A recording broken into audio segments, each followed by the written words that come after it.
Good evening, beautiful people of the internet. I'm your host, Suda Dan. Sitting next to me is Trevor. It must be a Tuesday night. It must be 7 p.m. because you are watching the best in live streaming poker on the internet. Poker on Air presents Rubber City Cash Game. Trevor, how the heck are you this week? I'm doing great. I'm looking forward to our nice little 2-5 game tonight. It's been a while since we had one of these, so it's a pleasure to have a little bit of higher stakes every now and again. You know what I mean? And it seems like every time that we run a 2-5 game around here, we always have to bring in the big guns to help sit with us in the commentator room. And direct from Los Angeles via millions of flights and miles that he's traveled today and all other kinds of work that he's done today. Ladies and gentlemen, please welcome Mr. Bart Hanson. Hey, thanks, guys. Direct from China, actually. I literally landed less than 2 hours ago. Well, we do appreciate you hanging out with us. Obviously, it improves our game, and obviously having your brilliant poker mind with us. You know, everyone can improve from all you have to say about all the hands tonight. Well, yeah, no, I'm looking forward to it. The last 2-5 game that we did, I thought was pretty good. I actually made a couple of Crush Live Poker videos about that game. I called it a tough 2-5 game, and I thought there were some interesting spots for sure. Well, we're going to try to from the players that I see that are sitting at our table tonight, I think we may even make that 2-5 game even more interesting tonight. So why don't we head out to the poker room and see who's playing tonight? Uh-oh, guys. He's taking a little hiatus, but he is back in our seat 2. It is White Ivy Poker Pete, and Pete bought in for $1,000 tonight. Anxious to see how he does. Took a little time off because he got a tan. I guess he's a little less White Ivy these days. He went on vacation or something. Got some but sun. he's ready to go at it again. Next to him is our buddy Cooch, aka Mark. Mark bought in for $500 tonight, and he actually had quite a battle with Pete last time on the show. So we'll see if he can redeem himself. Next to Mark is Brent. Brent's a regular in our chat room, and he bought it for $600 tonight. Next to him is Trevor Renner. Trevor Renner was a winner of our Sit and Go challenge we had a few weeks back to the Horseshoe Quarterly $1,500 event. He actually cashed. He got 12th place for like $7,500 or something like that. So so good for him. Next to him is Darren. Darren was here last week in our 1-2 game, and he did pretty well. And he's bought it for $500 tonight. Next to Darren is Zach. Zach, the infamous 5-bet fold in our last 2-5 game. Last time he's here last week, but I think he was running on like 48 hours straight with no sleep. So let's see if he took a nap in between last week and today. He bought for $1,000. Oh, you know him and you love him. Next to him is our emote in our chat room, Maverick.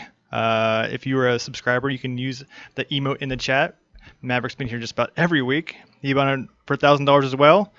Next to Mav is David.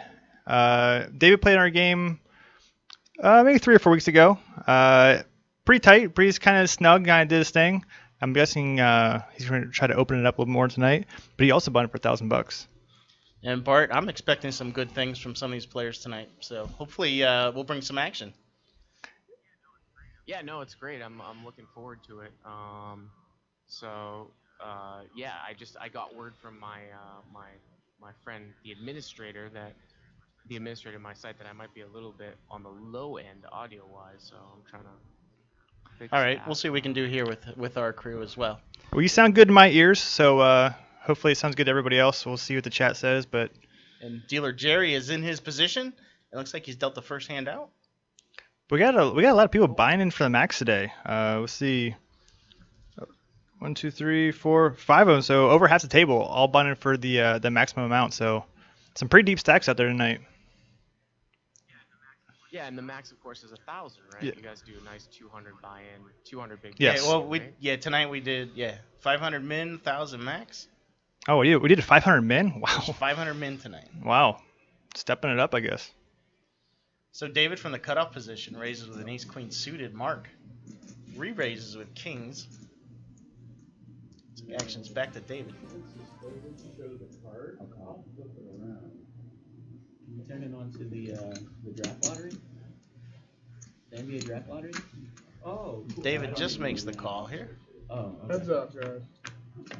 Mark already looks nervous. He's biting his lips and everything. Uh-oh. Could be some trouble here. First hand. 75. Mark's going to lead off with 75. David's got top. Oh, yeah. I don't see him getting out of here yet. Getting excited or whatever. And call. Betting a call. Oh, I didn't know. Sorry. This is your closest you can see it. Yeah. Easiest. Mark doesn't want to see a diamond in this street. Pretty safe 7. So I mean, Mark is one of the short stacks here, right? Or the shorter stacks. Yeah, Mark was in for 5. 470. It's a 3-bet pot, so that 7 really shouldn't scare him all that much. I mean, I would think that this guy has a queen or he has a pair. 150.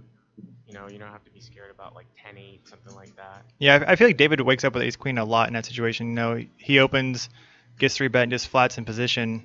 I think, you know, a lot of other premium holdings would probably be 4-betting in that situation. So I think ace queen is, Mark should be able to peg him on ace queen, you know, a fair amount of time here.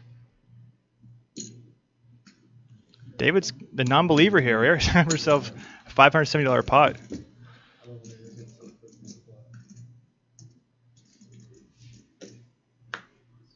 Well, this is where the men separated from the boys sometimes, I say, in terms of value betting. You know, if you think this guy's got ace queen, you know, you value bet here, and Knowing you can see that Mark here has now checked. David's probably gonna check. I would say probably behind, but you know, because it's a 3-bet pot, you just don't. I don't really expect someone to have a queen jack here all that much, because you can actually almost specifically think. yeah, almost exactly. I think Queen Jack probably finds a fold before this, because Mark putting on so much pressure on the flop and turn that Queen Jack probably shrivels up quite a bit in a 3-bet pot like that. What a great first hand to start the night out already. I'm kind of excited. Yeah, Mark wasn't even supposed to play tonight. He had a late last minute cancellation, so he actually had to bump in the seat there. So I'm guessing right now he's pretty glad he did. And folks, while Jerry deals out the cards, just to let you know, Bart, this is not his first Go around. go around here at Poker on Air. Sorry, I got mixed up on the words there. But if you want to check out some of our old footage, you can go to pokeronair.com, or you can go to youtube.com/pokeronair and see some of our archive footage. This is probably about our 12th broadcast, 12th or 15th broadcast, so a lot of footage out there for you to check out. I mean, I can turn my input all the way up, but I don't think that's gonna be the. That might be sounds probably distorted. Yeah, it's a little bassy now.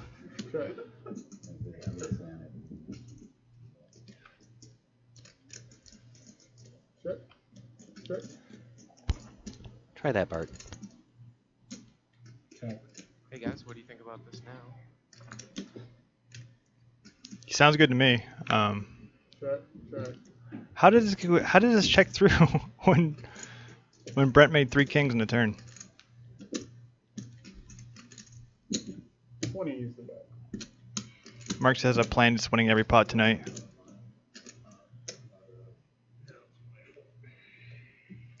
I don't understand why Brent let it get all the way out there.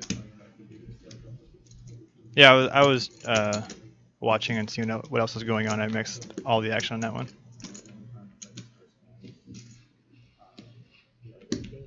Everybody's calling for Chris.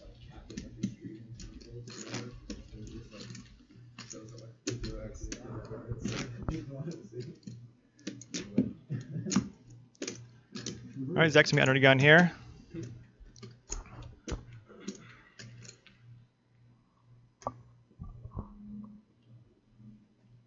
King 9 off. Finds the muck.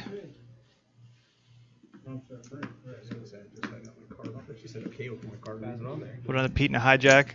20 now. So, you know, I was really impressed by the way that Pete had played over the last, especially during that 2-part episode of Crush Live Poker that I did. He made that big fold with the Ace Jack against, I think it was Brent. Against what's his name? Brad. Yeah, Brad flopped a full house with the pocket sevens. This came out Ace A7, and you broke that down on your first part of your Crush Live Poker training, and you were talking about how Brad should have played the hand fast and got maximum value just because Pete's such a great player. He's able to figure out that just an ace in that spot was probably no good. Yeah, no, it was, definitely, it's just one of those things when you slow play a hand sometimes, you can actually get more action if you fast play a hand. If he just knew that when that third diamond came out, when he bet from up front in the small blind, there was just no way that ace jack was going to be good. 15. Yeah, that was a. If you guys haven't checked out Crush Live Poker, by the way, you have to get on there. I mean, watching Bart break down these hands. I mean, you think like you watch a hand, you go, oh, that makes sense. But once you hear like the intricate details that Bart provides, you start thinking, wow, there's a lot more to a hand than I ever really realized. So if you haven't already, go check out Crush Live Poker. It will change your life. I'll go ahead and say it. It will change your life. I agree.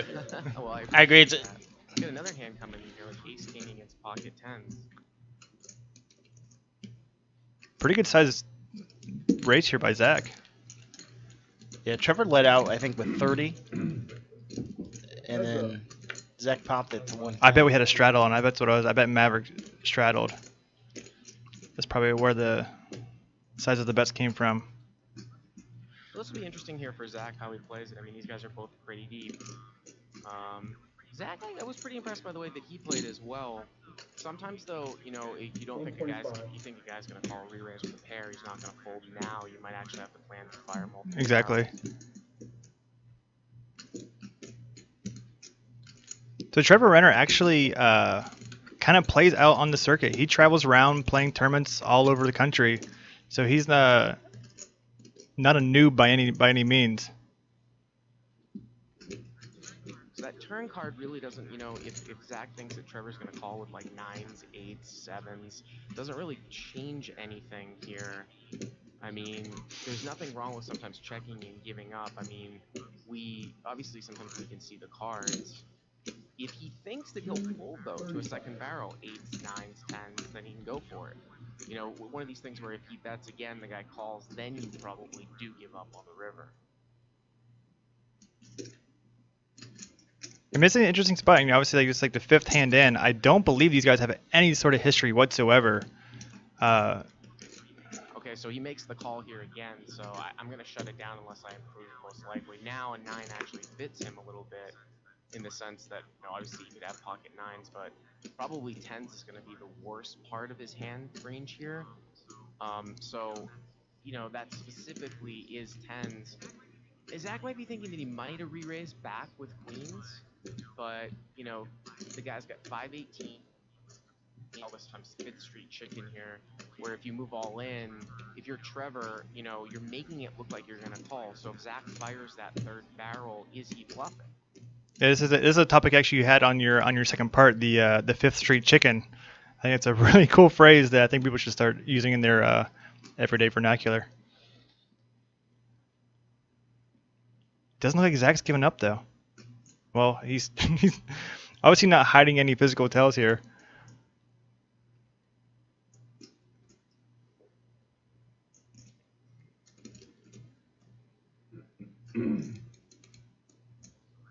Also writing this down as an interesting hand as well. I mean, can he even shove now after going through all these like physical movements? I mean, I feel like that's just some sort of like reverse tell weird situation here. Like Yeah, it's just one of those things where it's, now he's taken so long, maybe it's not going to work and it's just time to give it up. There's nothing, you don't always have to win every single hand,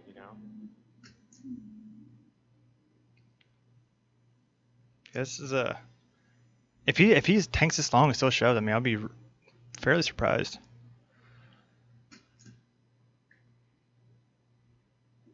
I mean, Zach is a student of the game. He actually taught a class on Hold'em over at Oberlin College here in Ohio.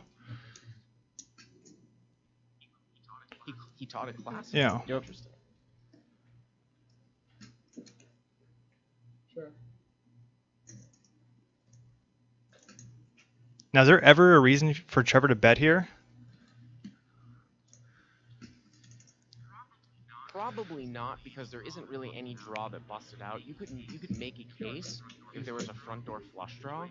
He might bet small to try to get looked up by ace high, but I think in this case, I just don't think the way that the action went down that ace king could really call it. Remember, it's a 3-bet pot.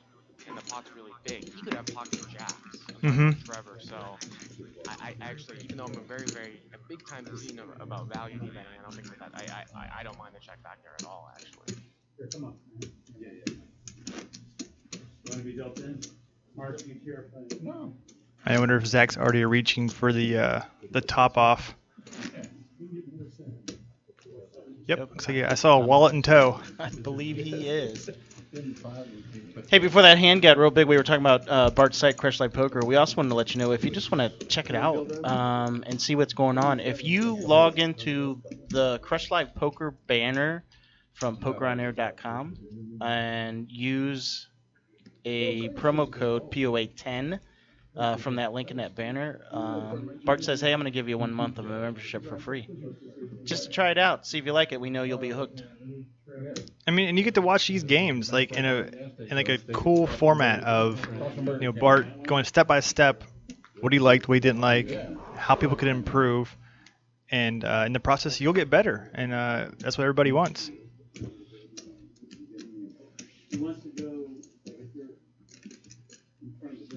Looks like Mark swapped out for Rajiv in seat 2. Yes.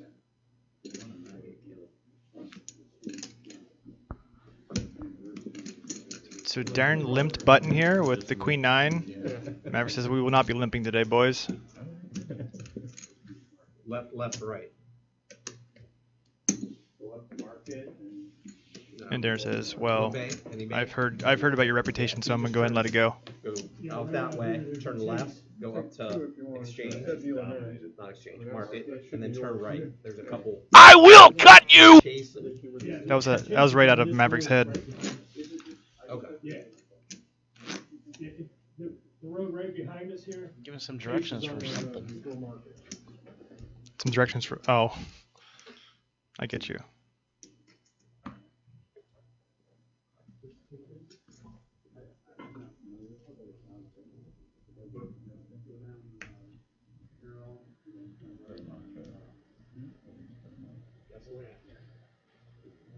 We're good?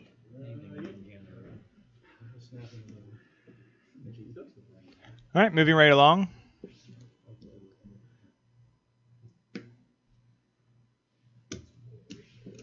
Cool. I think Zach was asking you about an ATM, to be honest with you. I think that's where he went. 20. Darren limps again with 4s. Maverick again says, not limping today, boys. Heads up. Darren limp calls.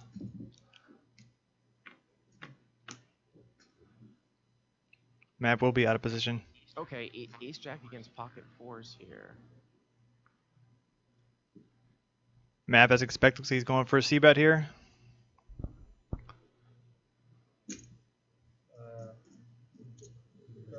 35. Yeah. And as Mav sticks him out there, Darren says, you know what? I pass. It's all yours. Say that dollar to be honest. Seemed right. 27 wasn't enough.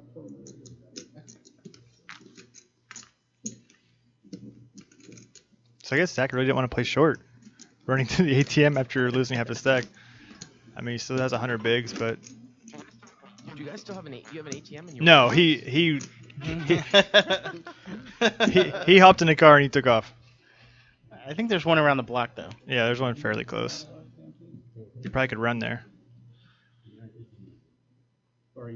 Not sure if I want to be caught running away from the ATM though.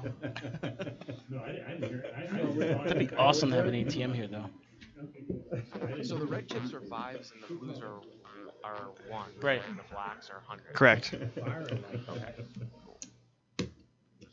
Just in case anybody doesn't know out there. 10.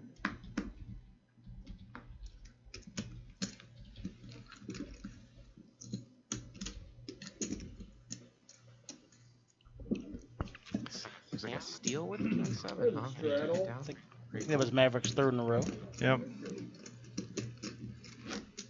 Maverick likes to play and be in a lot of pots, but he likes to be that aggressor in a lot of pots. And if he's going to play that king 7, he's going to go in there raising it. Yeah, what a story here by Jason Mercier. with getting his scoop, another scoop title, or if he wins another scoop title. I mean, he's just an animal. Like, just unprecedented. Just winning 4 in one series, that is just insane. Yeah, I was watching it. They had like the they had it up on the Poker Stars Twitch channel. I was watching a little bit before we got started. No hole cards, but it was still fun to watch.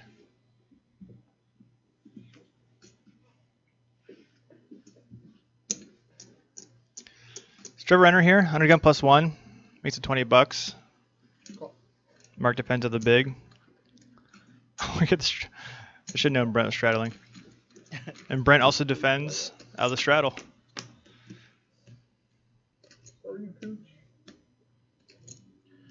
Looks like Mark gets the best of that flop.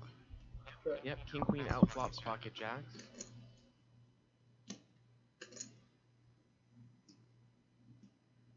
I was wondering if Trevor's gonna 25. Interesting. Real light bet.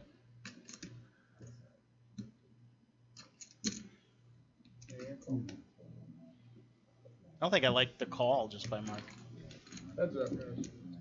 Really? I mean, there's no draw on board there. I don't mind just a call there because, you know, that's going to be a classic case of like way ahead, way behind if you raise. Yeah. You know, if you check raise there, I don't think you can really get called by worse. Right. Good point.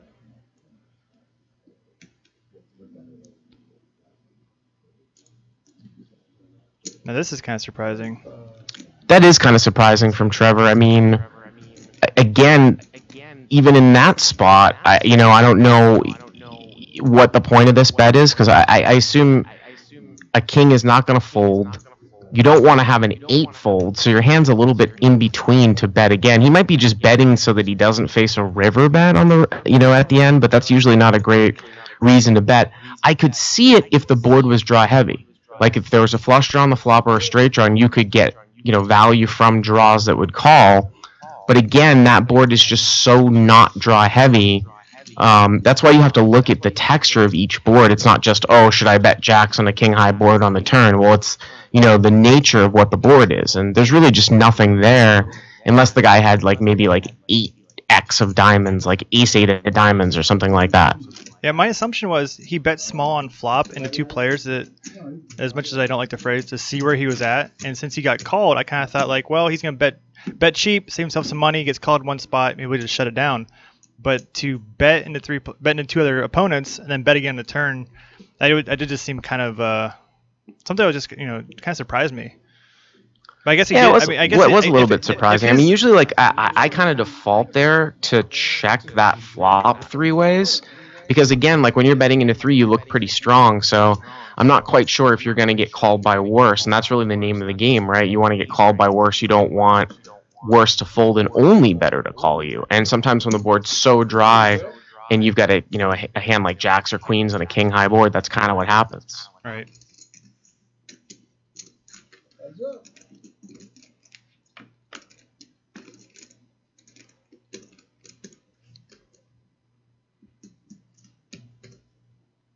What happened here, Dan? I was not paying attention. I'm guessing it went raised by Pete, call by Brent out of the big. Yeah, I wasn't paying attention to the action up front. Pete, of course, if he doesn't flop the world, he flops at least the draw here. Gets there on a turn. When check flop, Brent makes an 8 on the turn. Come on, Brent check called the turn. I think you'll kind of find out tonight that Brent is fairly unorthodox. It's fun. It's fun to watch.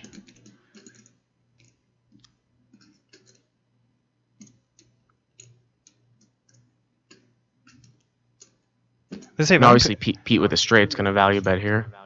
I was like, if I'm Pete, I might just bet something really obnoxious that looks completely out of whack.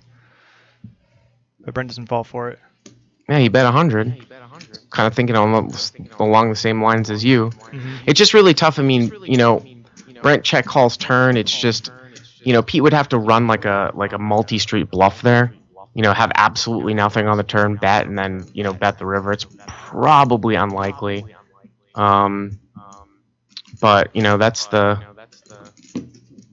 That's the you know, sometimes the problem with playing like a speculative hand out of position against, you know, a good player. They're usually going to get the best of you. Yeah, and I know Brent does watch every week, so he knows what Pete is capable of. That's why I think it's Pete. I think it's funny that, you know, Pete has this reputation of being like this wild man, but really when he shows up with it, I mean, he generally has the goods every time he goes to showdown. So I think it's funny that people tend to pay him off more often than I think they should.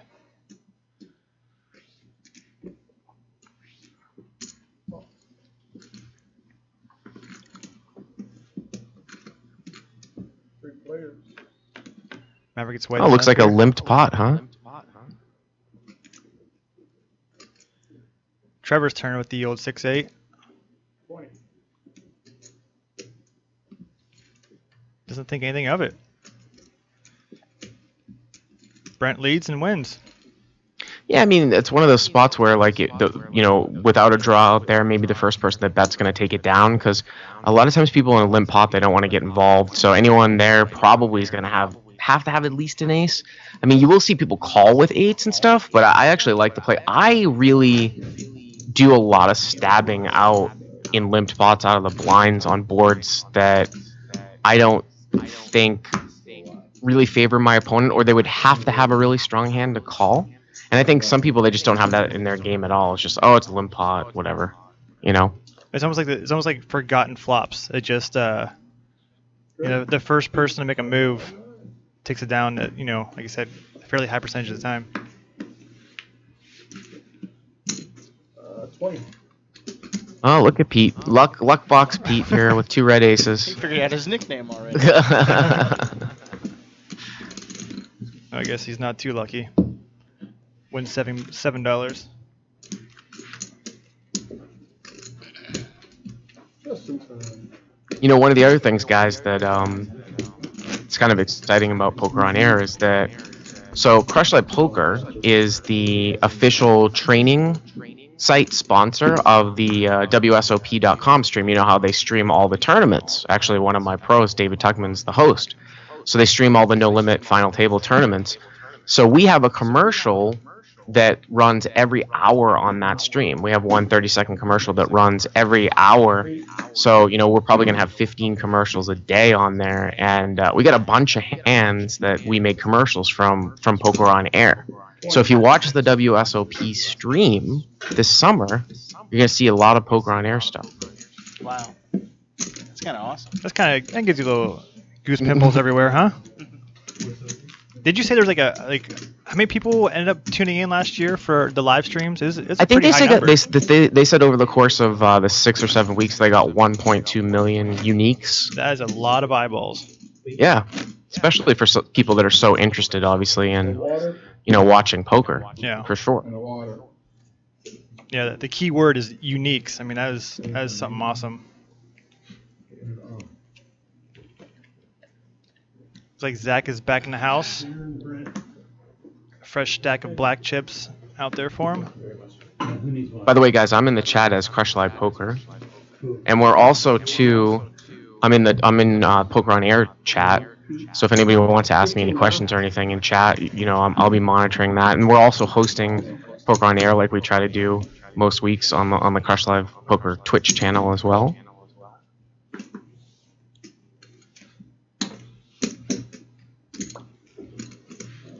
Awesome, Bart. Thanks. I feel like I need to come over and like wash your car and do stuff like that for you. It's all good. All right, you have 4 ways here.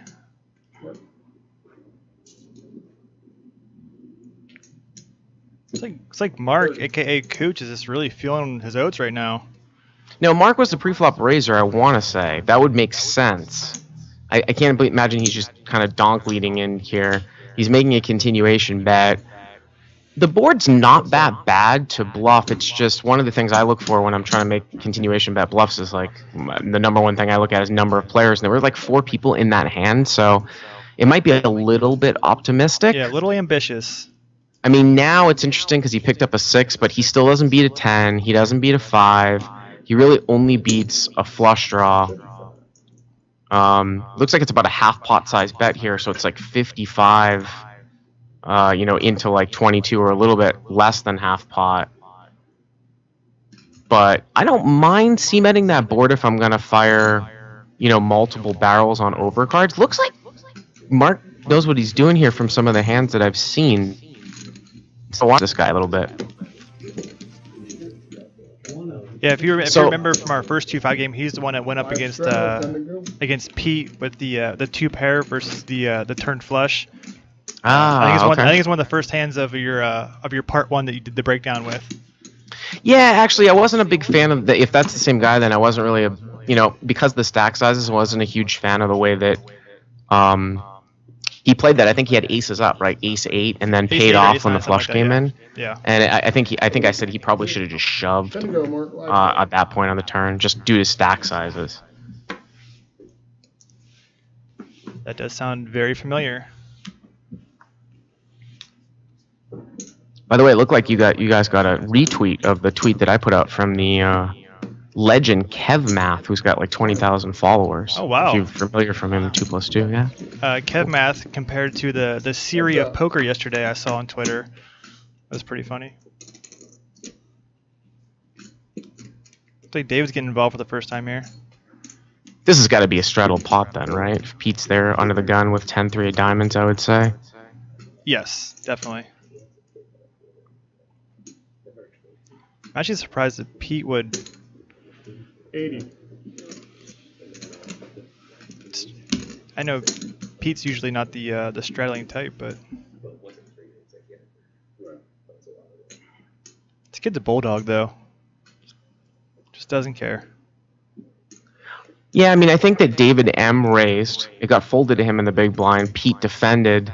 It's a pretty light defense, but I mean, you know, if he feels like he's got a handle on the table with position, you can see that he can make what appears to look like an unprofitable pre-flop call a profitable play, because he's going to be raising some boards like this and getting people sometimes off of, you know, the best hand. You can't sit there and just call 10-3 of diamonds and then hope to hit. That wouldn't be profitable. So that's sometimes when people get confused when they say, you know, they talk about, you know, calling with certain types of hands pre-flop, and, you know, I go into a lot about how deep you have to be to call with, you know, set mine, to call with suited connectors, with gap suited connectors.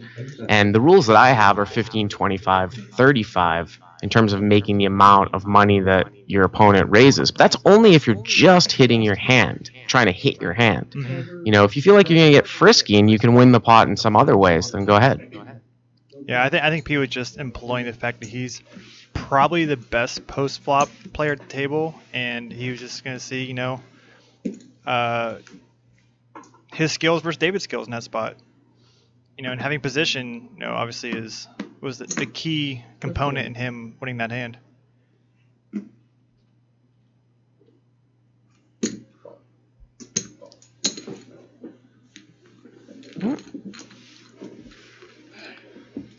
Raised by Mav and a button here. 3 players. Defended by both blinds. Check. So here, again, even though I can see the cards and I try not to have that, you know, influence my commentary, I think that's a great spot to c-bet if you're Maverick there. If you're going to open Queen 3 and you get both the blinds to call. Now, I know that Pete's capable of making moves. We don't necessarily know about the other guy, but that's a great textured board to c-bet, so I'm a little surprised. And now if it gets checked to and the ace comes, you've got to bet. Well, okay, so he's going to bet now. Yeah, on a similar line of thinking, I was surprised that the Mav didn't, you know, c-bet there. Like you said, it's a great spot. It's kind of, I mean, it's not necessarily way ahead or way behind, but you're going to find out pretty quick if your opponent's made any sort of contact with that. But David says 75. Wow, that's really, really interesting. I mean, he took a lot of time with that. And it's possible if he had a 10 that he would check raise the turn, because he'd expect the preflop raiser to bet with an ace. So it's not entirely unbelievable. It just he seemed to take a long, long time with that. But obviously, you know, Queen 3 suited can't call. Yeah, can't really contest too often there. But so I can see in the Twitch chat, Lefty Ace said, Bart, are you playing, or what WSOP events are you playing this year? I'm actually playing every event. Well, I mean every event within reason, in the sense that I'm playing in $140,000 worth of events. So I have this package that, and my administrator Andrew Rimdog, he actually made this site called Tasty Steaks, which is actually a free site, and it's for posting packages up. And it's pretty cool. You can check it out. It's tastysteaks.com. I had no idea that he was one behind that. That's pretty cool. Yeah, and it's just so I have my package up there so you can see the events that I'm playing in. But the only events really that I'm skipping are the straight stud high events and limit hold'em. Also, maybe some of the big PLO events off the top. I don't think I'm playing the 10K PLO, but I'm basically playing every 10K with the exception of limit hold'em, stud high, and PLO. So there's like 7 10Ks plus the main event. A lot of events. Hopefully I'm not going to burn myself out too much. Well, I think I'll be out there like July 5th or so, so we'll see if I need to grab you a wheelchair and wheel you around town by that point in time. 40. Wow. A great board here for these hands. Yeah, Brent's got middle pair and a flush draw. And I believe he was the raiser, and Maverick just called here, I want to say. Yeah, I think it was another situation where I think Maverick straddled, because he tends to do that at every opportunity. You mean Brent straddle? No, yeah. I think Brent straddled, that's right. I had him flip-flopped. Now, is Brent checking for pot control, I wonder? 60. Call. Brent Well, check call here on the turn. Check. Now you got to value bet this. I mean, like I'm gonna, I'm a little bit confused as to what the action was. If Brent just let out into the pre-flop raiser on the flop, if that's the case and Maverick's the pre-flop raiser, you got to bet that river, because I mean, it goes bet call. You're the pre-flop raiser. The guy bets, you call. Turns a queen. He checks. You bet. He calls. Now the river's a 9. He doesn't have a queen. I mean, I guess you could make the case that he's either got a busted draw and he's not going to call you, but sometimes a guy's going to have a weaker jack there. I think I make that bet. And then for Brent, too, I'm not necessarily a huge fan of the lead out. If you want to add some fold equity to your draw, maybe a check raise might have been a little bit better. Mm-hmm.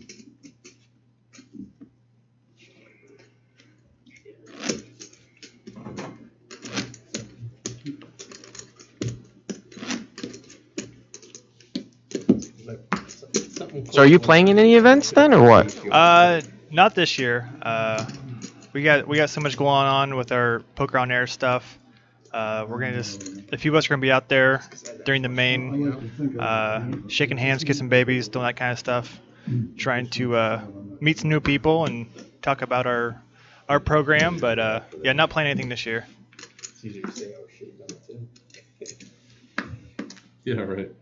One of those left. 20. Tony barely lets me out of the booth.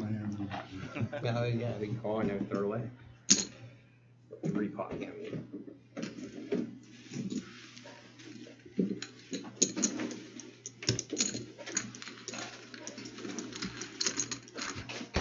I love Brent in the game. 3 players. Check. All right, David, pre-flop raiser, smacks top pair here. Also with a gutter ball.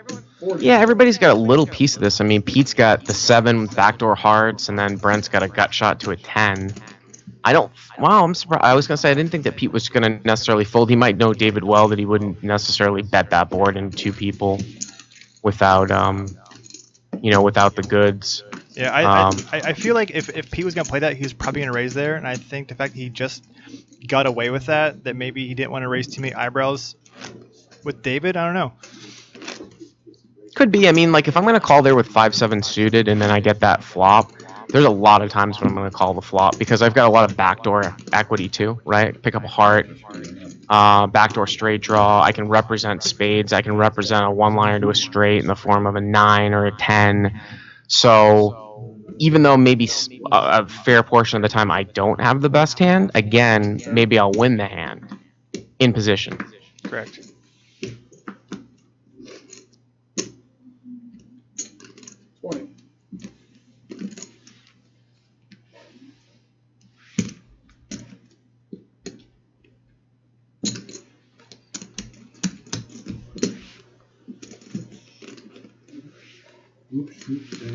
Heads up. Mav opens here. Only going +2.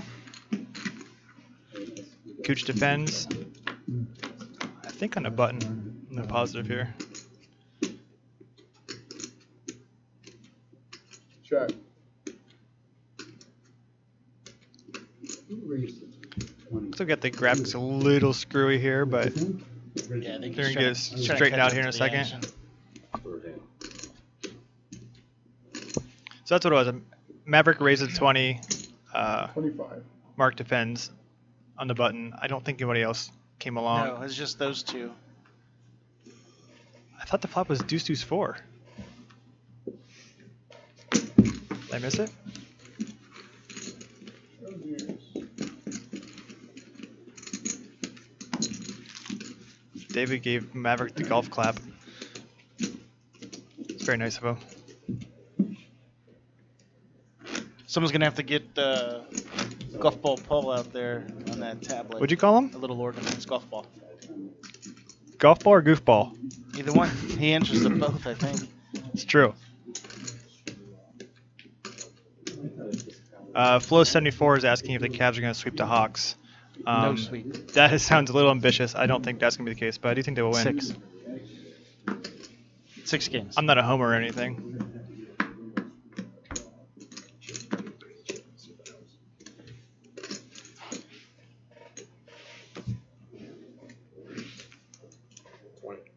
Is a bet. Brent's got a real one here. Just waiting for the hand when Brent and Darren get involved. They're like longtime friends, and they always play crazy dealer's choice games.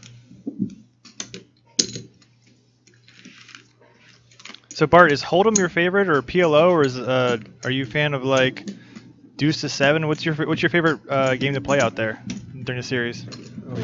Well, I mean, in terms of tournaments, I mean, obviously, I think that I do like no limit tournaments, but I also like high-low tournaments too. Like Limit 08 tournaments is kind of a specialty of mine. I mean, I made 3 final tables over the last 6 or 7 years in the championship event in the 08. And at that, some years they're 10,000, some years they're 5,000. So I like the Omaha high-low limit events, and also like the OE event, which is like half stud 8, half 08 too. But I mean, I like the no limit events too. I mean, I don't really think that people play no limit hold'em that well, to be honest with you, especially people in the tournaments. I mean, more on that in a second. Yep. Let's get back to the action. Looks like, yeah, Pete re-raised here to 65. 2 people have King Jack suited. Yeah, David started the action with a raise of 20, and Pete 3-bet him. Back to Maverick, who has a King Jack suit as well. You can see Pete's obviously in position here, so he's going to have a pretty big advantage. David's already looking for a seat change. Sorry, buddy. Nothing's open.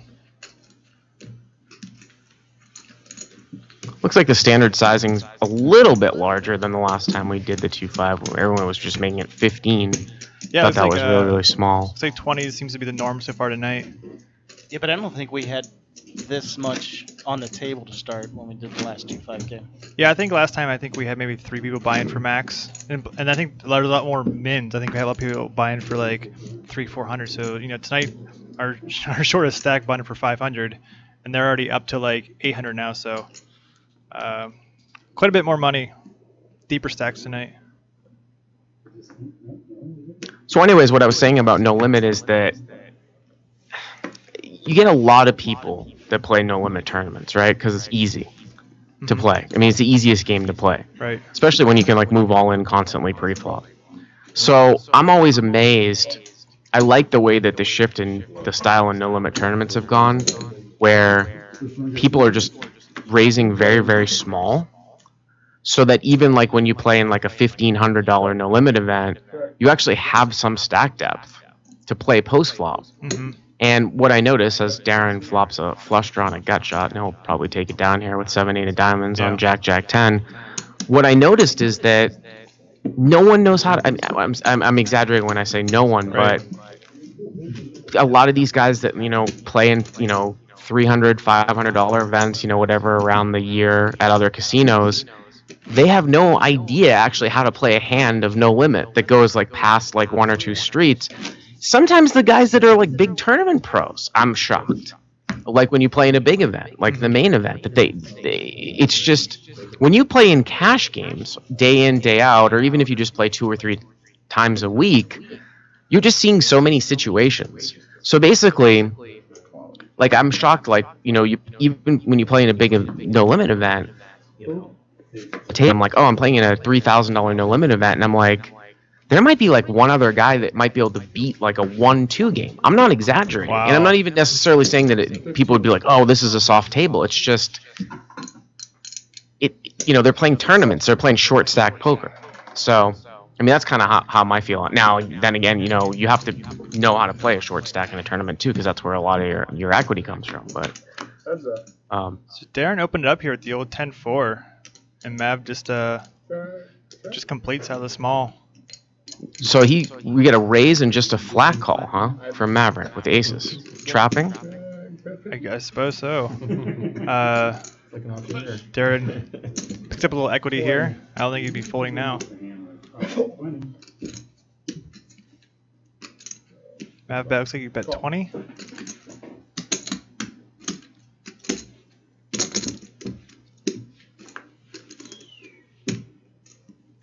Well, there's the straight. I think we all just knew what was happening. I think we all just felt it in our bones. Check.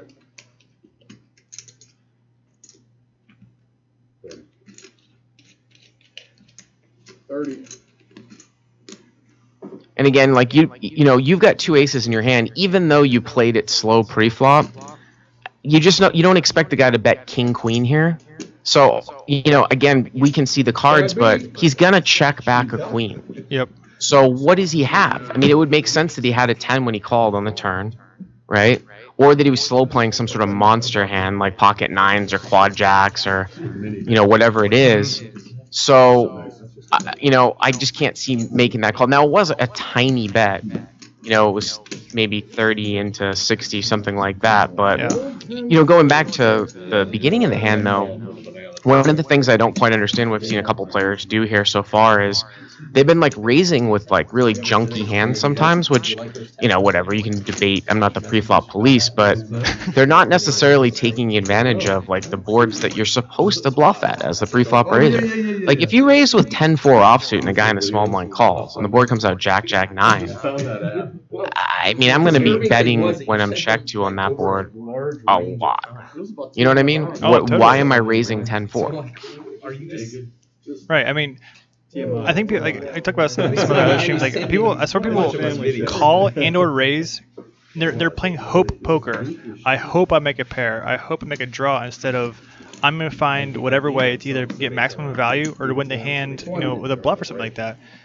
So just checking back 10-4 in that spot, like, you know, if you're gonna check back, what's the point of even raising?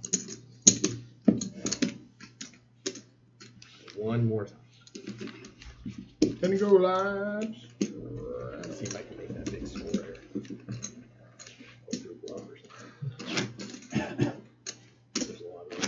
Brent's got the straddle on again here. Yeah, we never want to beat them heads up very often. You know that wrath will come someday. So we got a pretty big fan in the chat, Zook. Says he's been listening to Bart's Deuce Play series while he's been at work. 5 hours a day for the last 2 weeks. We good? I've been making a lot of money. Well, he's not going to be one of the fish in those $1,500 events out there in Vegas. Well, those Deuce Plays podcasts were from several years ago, but definitely some good stuff in there for sure.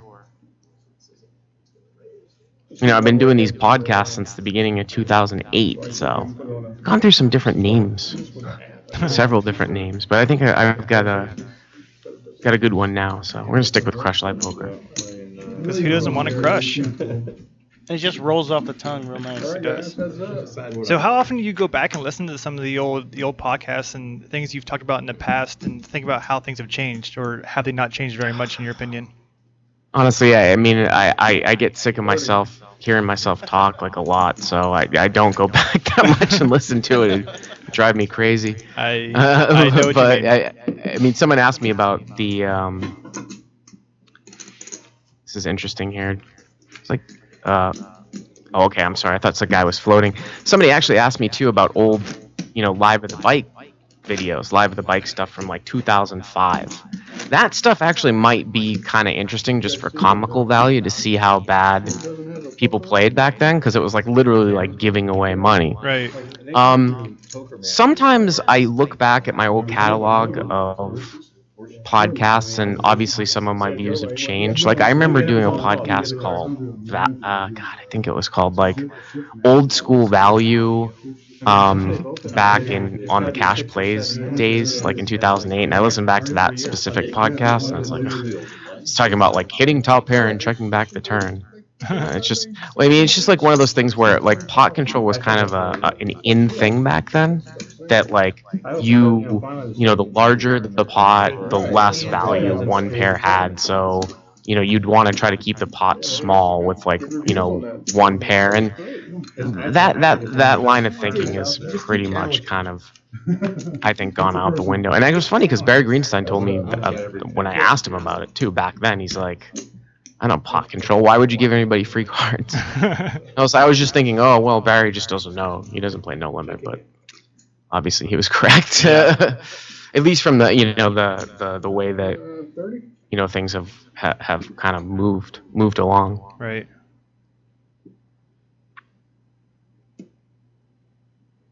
So it was like Mav opened here, Brent defends, the king queen. I think it went check flop. Now Maverick's deciding to bet turn.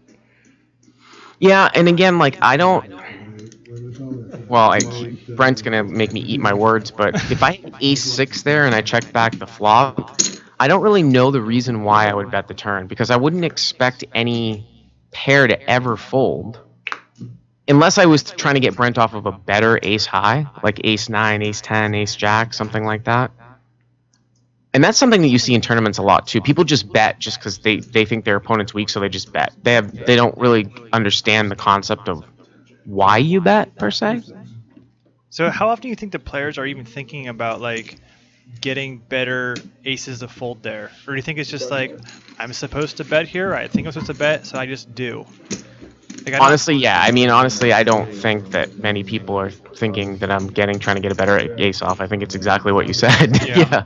But I mean, when people are trying to improve their game, you try to say, okay, it's not anything that's super complex. It's like, well, if I was, giving Maverick a private lesson, if I was sitting behind him, which I've done with many people, I don't tell them what to do when I'm sitting behind, but I'll just record down a hand, like, in my iPhone, and then we go over it after the fact, right? I'd be like, so why did you bet the turn then? And usually the answer is, well, he checked me twice, so I just bet. You know what I mean? Right.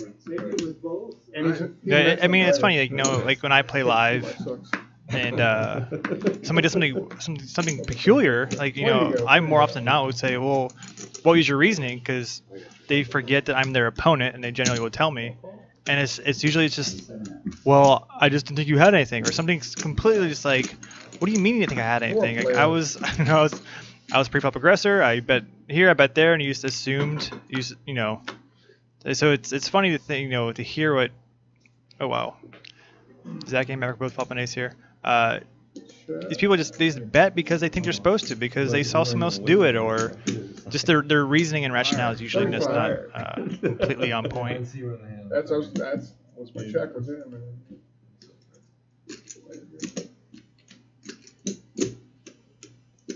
Wow, what a flop here for Zach, huh? Call. What a flop for Zach. Yeah, I mean, if you're gonna Heads up, guys. ask for a flop, it's hard to beat that one. 4 clubs for the win. Check. Send Maverick over the edge. Well, that's interesting. Now Zach was the pre-flop raiser, right? And he's checking the turn. You have to think that he's actually trying to check here to build the pot up with the check raise a little bit. It actually doesn't even matter if he's got ace king of clubs. This is a very advanced play that I don't see people make, that I'll sometimes make. If I think a guy's going to bet any ace no matter what, I will sometimes check the turn with ace king, and I will raise it. Like, this guy bet 60, I'll make it like 140. and I'll actually get more value than just betting the turn and betting the river, right? I'm building a pot up more here. Something you wouldn't think of in no limit on the turn, right? Because, you know, people are like, well, do I want to do that with one pair? Now, Zach made it 200 here. So it went from 60 to 200. I was thinking more like 140, 150. Yeah. Now, Zach might know Maverick better than me and thinks that Maverick might call with any ace here. Yeah, I guess if he was assuming he was going to bet no matter what, maybe he assumes he would call no matter what the re-raise size was. Maybe that's why he was tending to go on the larger side. Could be. But I definitely don't mind the play there. The other thing, again, another super advanced concept is that because Zach has clubs in his hand, as well as an ace, it's actually less likely that Maverick has a flush draw here too. So it's more likely when Maverick calls next to act on the flop he has an ace. And look at that, Maverick called the check raise on the turn. So right then and there, Zach's actually made some pretty good value here. And now he runs into the nuts here too as well. That's actually not a good card. I think it's actually a pretty bad card. Yeah. Because, you know, if Maverick bets and then calls a check raise, maybe Zach thinks that Maverick thinks that he has a flush draw, right? Well, now the flush comes in. So it's unfortunate. I mean, I would have liked to have seen an offsuit 6 there if I was Zach, and then I would have pounded like 350. Here, you're probably going to have to bet tokens. Maybe 175 to 200 probably would be my sizing here. It's just real tough to get called by a single paired ace right now the way that this hand went down. Even from guys that like don't like to fold.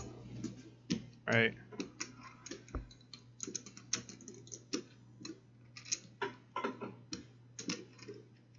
I kind of like Zach's methodical approach, though.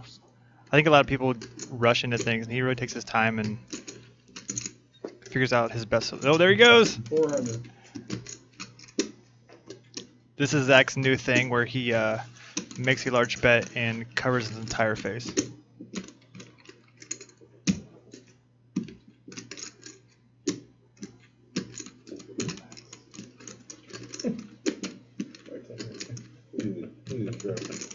Remember, though, I mean, it's just one of those things where Zach was the pre-flop raiser. He bet the flop.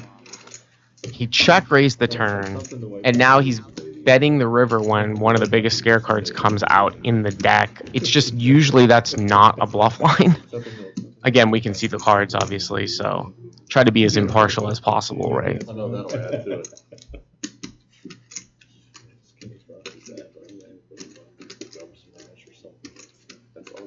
Yeah, I don't think Mav finds a call here. I think I think the theatrics are a little concerning to him, thinking like if he had a strong hand, why would he hide? Maybe that's what's going through his head, but I mean, just giving the action list, one pair just does not seem like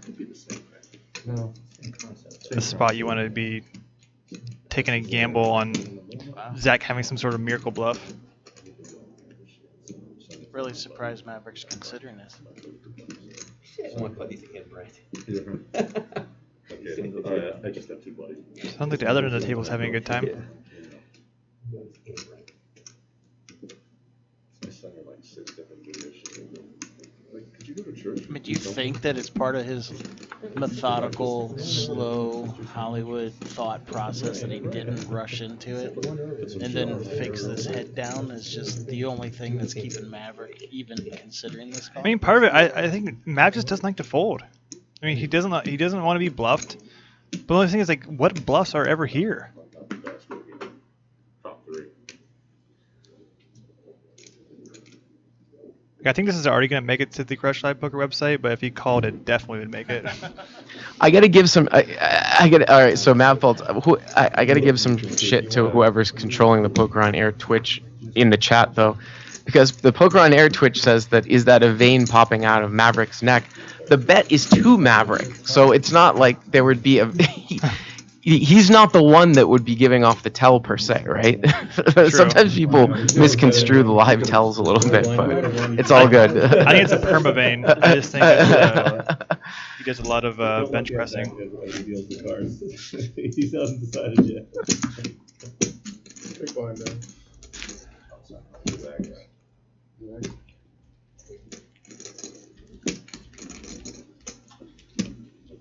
Yeah, again, I think the sizing on the river is a little bit too large there, unfortunately, for Zach.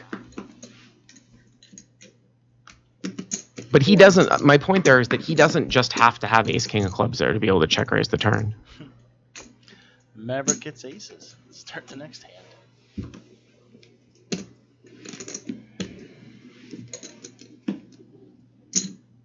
Yeah, it'd been really interesting to see what would happen if. I think the size of it was the main concern for Mav, but if Zach throws out like 200 there, like, does Mav just call out of curiosity just because, as we said, he doesn't like to fold? Well, that's what I would have just done with ace king without clubs too. You know what I mean? That's how I would have built the pot up.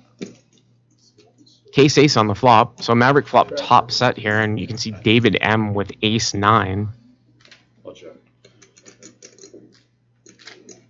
Somebody in the Twitch chat said that they played 510 PLO 8 with me in Fort Lauderdale.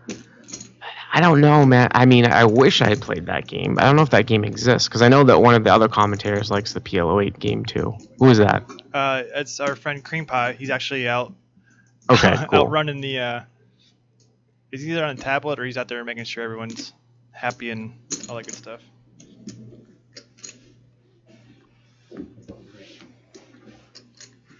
So Maverick bet 60 and David called.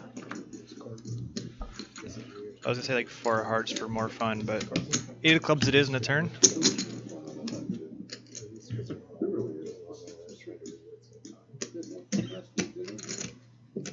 I don't think Maverick's like seeing monsters under the bed here, but It helped when Zach got $220 off me in the first half.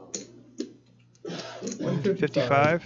Now, I think David M really needs to find a fold here. Remember, Maverick bet into like 5 people on the flop, right? You were next to call, and he's betting 155 here on the turn. Now, it could be that you might think that he might be tilting from the last hand. That's definitely a live and tangible short-term possibility, but that's a lot of strength in a live hand when a guy bets on an ace king 10 flop into 5 people and follows it up with 150 into 200. Yeah, I think that's definitely some of the things that people just don't pay attention to enough. You know, they get wrapped up in their hand. They don't realize that the pre-flop raiser is betting into 5 people. Now he's betting again when you showed at least some semblance of strength. I mean, just to piggyback on what you're saying, I think finding a fold here seems pretty reasonable. That was a conversation last week, by the way, on the thing. Because it's not like he's going to drive forward with king, queen, king, jack. That's a good lay down there by David. Yeah. We'll give you props, Dave.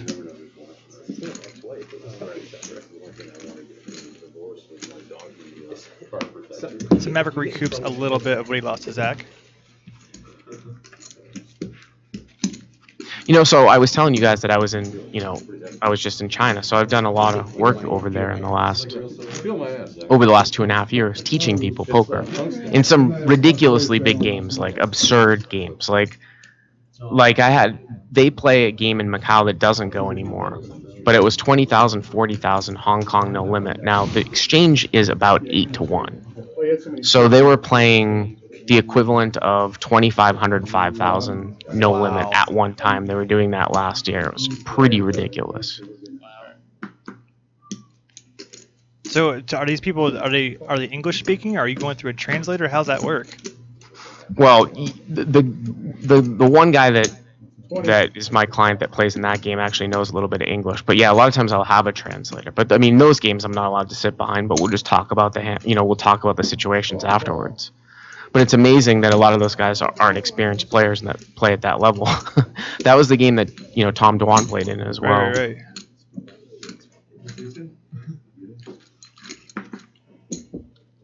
Four players. Pete makes it 20 here. 3 colors. In those situations, Bert, are you allowed to actually be in the room and when the hand's done, he can step away from the table? And No, so it's just not totally, in that game. No. It's just totally play, and then we'll talk later. Exactly. Yeah. Definitely not allowed in the room. Definitely, the guy doesn't want anybody to be known that he's trying to get better. Yeah. This check to Brent, and Brent just took advantage of it.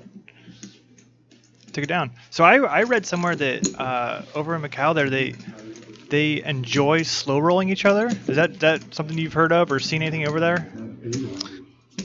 I mean, it's possible. People don't quite understand what Macau is now. I mean, I would never tell anybody to go to Macau, really. Okay. The poker action's been entirely dead for at least a couple of years when they took smoking out of the public rooms now, basically. The only place that you can play, like, decent size there is at the Wynn, and it's all European pros. Okay. Like, the big game that was going on at the Wynn was all private game, and it was all Chinese. There's also nothing to do in Macau. It's nothing like Las Vegas. Right. There's no clubs. There's no shows. It's all baccarat gambling, and it's, maybe you go there for one afternoon if you're in Hong Kong. You take the ferry there just to check it out, but it's just to say you've been there, but nothing to really hang out. There's nothing much going on there now. Players.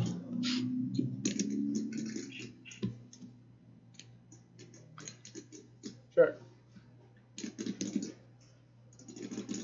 Check. Is Brent gonna go for it again? Looks like it. Well, he's the pre-flop raiser, right? Is that right, or is it David M the pre-flop raiser? David was pre-flop raiser, and okay. I gotta be perfectly honest with you. This is like, this is a technique that I teach. I don't mind this play at all by Brent. You don't think that David is really ever checking an overpair here, right? So his hand is a lot of ace, king, ace, queen. As long as Brent can get through the guy in the blind, which he did, a lot of times guys won't call with ace, king, ace, queen. Also, no, Brent has some. Here. Yeah, this play is a little bit strange. I was gonna say that Brent has some backdoor equity too, right? He's got like a 3-card straight flush, and the fact that the 5 of spades is out there, he's got 3-4 spades. Here, David's check raising ace queen. I wonder if he's thinking that Brent is betting like a 5 or an 8, and will just, and that check raise will get him off. His hand. If I'm in Brent's spot there, though, I find that you're talking about going to levels, right? Yeah.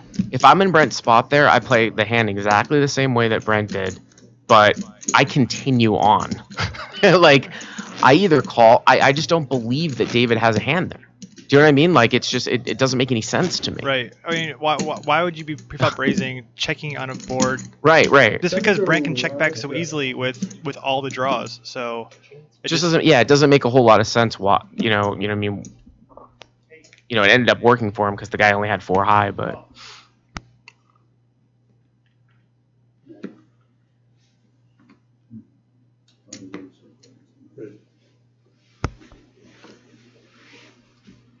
Someone asked me if there's mid-stakes action in Macau.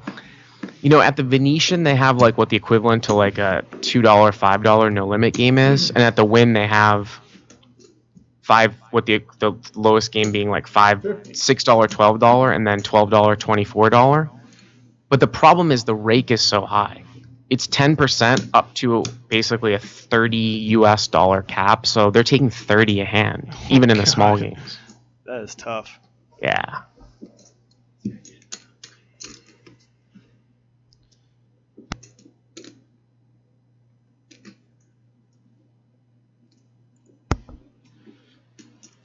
So Darren opened up here in the cutoff. Mav 3 bets small blind and gets it through.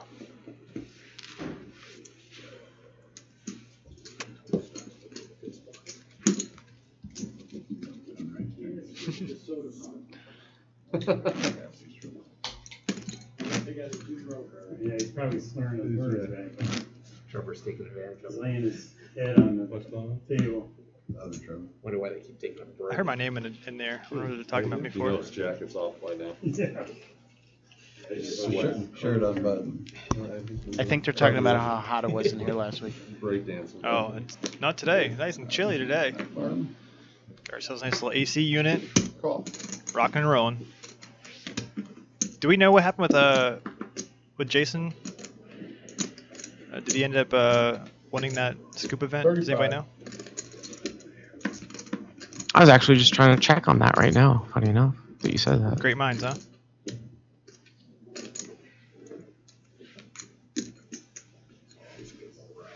I was just thinking about having a beer. Burr. Heads up. This is why we like Brent in the game. He just doesn't care.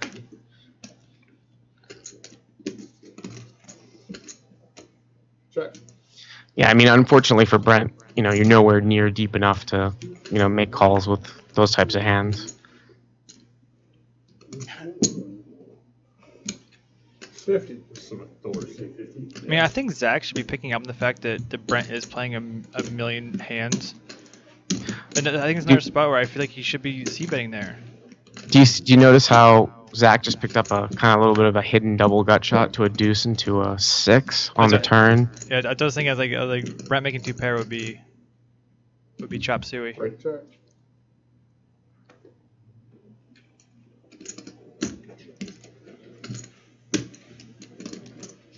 I think Zach is filing that away for later. Kind of semi-look of disgust and then a file. I can see him being like a villain, like maybe not in a movie, but maybe in like a TV show. Not quite movie villain face, but maybe something on like the WB or something. To defend Zach a little bit with the non-c-bet on the flop, I mean, you'll have to watch the guy's stack size too. So, he might have figured that like if he bets and Brent calls with any piece really, then there's no way for really him to continue to win the hand because Brent's going to be all in. Yeah, I guess you know what I'm saying? He's going to be all in on the turn. So maybe if Brent had started with like a more standard stack, yeah, sure, it's a c-bet. I guess I didn't take that into complete consideration. Just get a collection of $10 just so Brent can go away. 40's a bet. I remember why I asked about the slow rolling. I remember I read a story once. This guy was all in, and his opponent, he was just sitting there forever and ever. He even went to the restroom, came back, and finally called with the stone cold nuts. And I guess the place just erupted with like laughter, and like people were just like losing their minds because apparently that was something they did on a regular basis, and they were trying to outdo each other on who could slow roll the best. It was a pretty interesting little story there. Shouldn't take it quite yet. I've heard that before too, but I think that I've heard it like with a different place slotted in for Macau. So I don't know. It's is it one of them could be a little bit of an urban legend. Okay.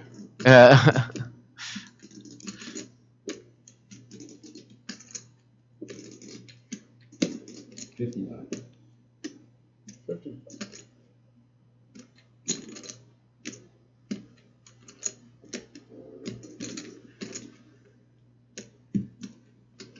It's like Brent straddled again. Dave raised button, Brent defended. Now Dave c-betting, and Brent's gonna tank fold, in my estimation.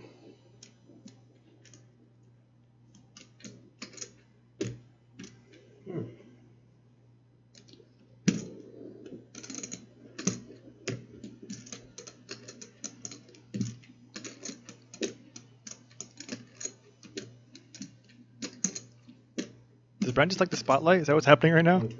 I don't know. I wonder if he thinks that maybe he's got a gut shot to a 7 there or something. Oh, you just barely. He raised it. Okay, he raised it. You don't normally see somebody do that with air, total air, but Was the timing of that raise anything to look into for David? I mean, Brent definitely took his time there.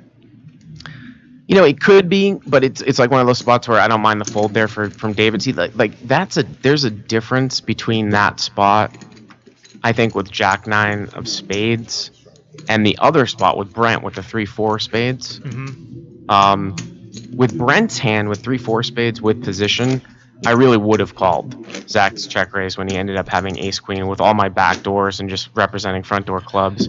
Who knows what Brent has when he check raises? You know what I mean? Like he's not coming off a weak ace. You just live to play another hand, Right on.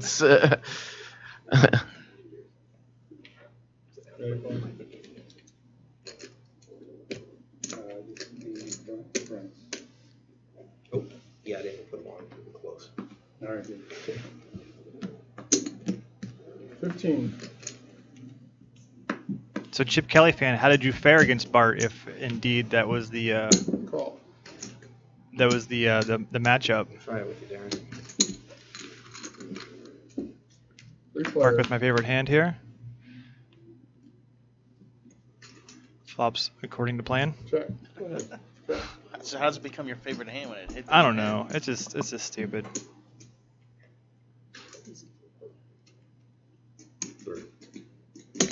30's a bet.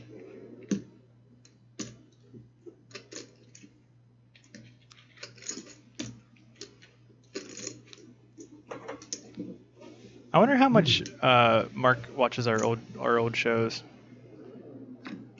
I'm not so sure he does.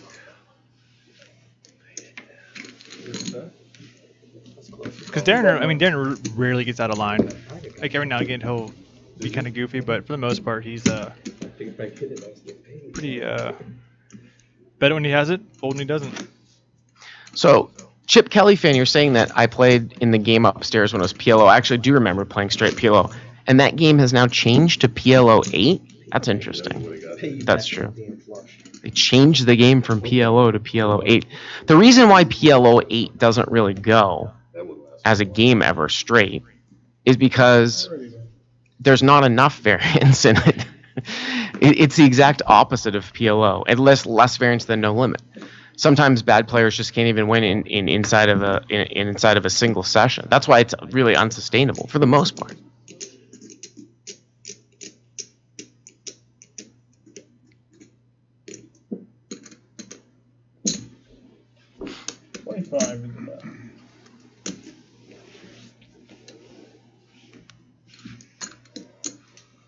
Cool. Mark taking advantage of the button here, makes it 25 with the Jack 7 off.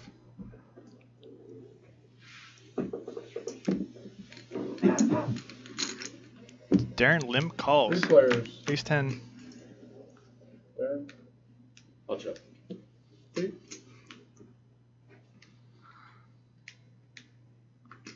Mark.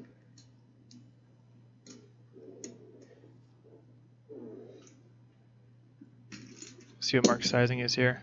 50.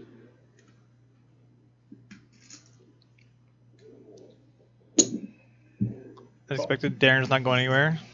Pete kicks it in. So Pete over-limped that hand too. I find that interesting. He did, yeah. Oh.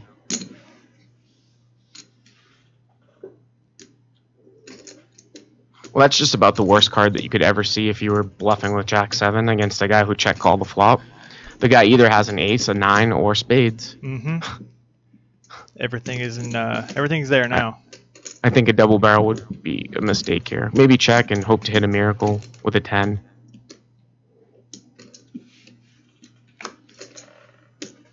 Now... Exactly. Wow, that's interesting. Now if Darren checked, maybe you bluff at it. Okay, so guys, this is exactly what I was talking about. Remember what we talked about when who was it that bet and we said, does he even know why he's betting? Maybe it was Darren. Was it Darren with the ace 6? It was actually Maverick. It was Maverick with the ace 6. So even though we can even see the cards, it's like, why did Darren bet the river there? What was the purpose of that bet? And I think what it is that people don't really think it through. I think if we were to stop it and ask him, he'd just be like, well, I didn't want to check because I can't call, so I'm just going to bet. Mm-hmm. Do you know what I mean? Right.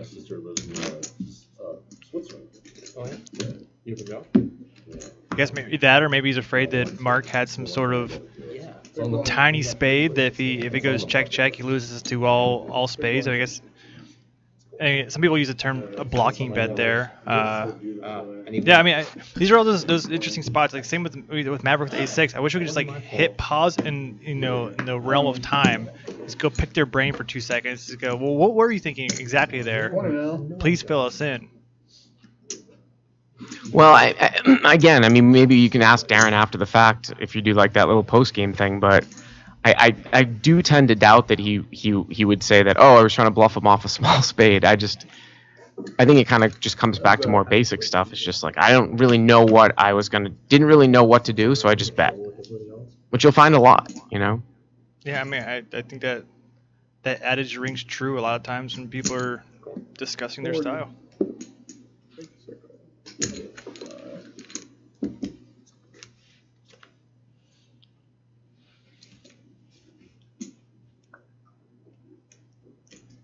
They go bet call. Yeah. Or go check bet call. Who led flop? Pete still? Okay.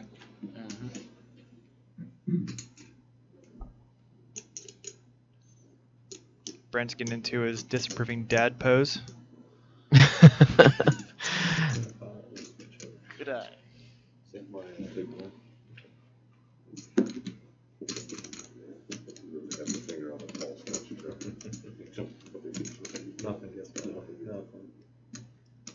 Now, on the surface, you'd be like, wow, Pete's double barreling that card when the 10 pairs? Like, that's not a good double barrel card. And for the most part, that thinking is pretty sound. But when you've noticed what we've noticed, and I'm sure Pete's noticed it too, that Brent has a very wide calling range on the flop, he's going to probably fold out all his draws when top pair pairs, right? And you put a lot of pressure on him even if he has a hand like 6-7 here. You know, does he really want to get involved? So sometimes a double barrel card that doesn't look like a good card can actually sometimes be a good spot to double barrel, kind of in a non-traditional way, if the situation is correct. Yeah, Brent could have ace-jack here, or he could have 5-6 at the exact same time, playing them almost identical. Wow. Well, I wonder if Pete ever gets some sort of read that Brent is like hanging on with something that's not super strong. The problem here, though, is that if he's hanging on with something that's not super strong, it's usually going to be a 9 or a 7. Or he just very well might think that Brent has some sort of draw. And he goes for 3 barrels. Wow. That's a good bet.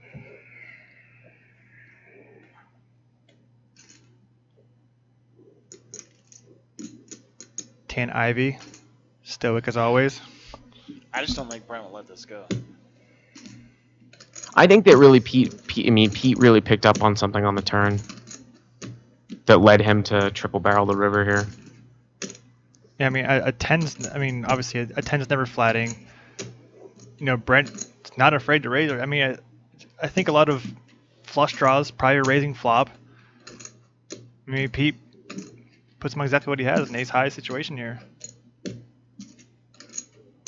Maybe Pete even put him on like ace-x of hearts, something like that.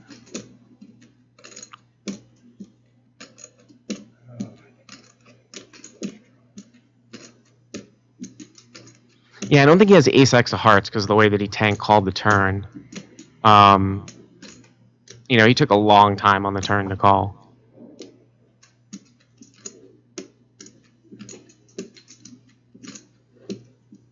I know Brent likes the game, but Brent got here earlier and he goes, "You guys want to flip some quarters for $400 a pop?" And I was like, "That's okay, man. You just go ahead and save it for later." He does like to gamble.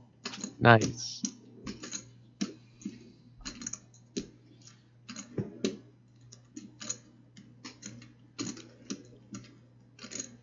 I mean, I've said I've liked Pete's game a lot. I mean, if I was in his spot, I think he picked up on something. I don't mind the double barrel. I was just about to say that I probably would not have bluffed this river. I think it's a little bit overly optimistic, and then, of course, it works. But try not to be results-oriented. They try to ship the pot to Brent anyways, even though he mucked. But The disapproving dad pose worked on Jerry. So, GBI Lover is saying, am I playing in the Colossus event at the WSOP, and if so, which flight? Yes, and I'm playing in all the flights. So, as I said earlier on in this show, my administrator, Andrew, just built this kind of free website just because he likes to do these things. And it's called Tasty Stakes, STAKES.com. And it's just a website for people to like post tournament packages and to buy pieces of people. He doesn't make any money off of it. He just built it.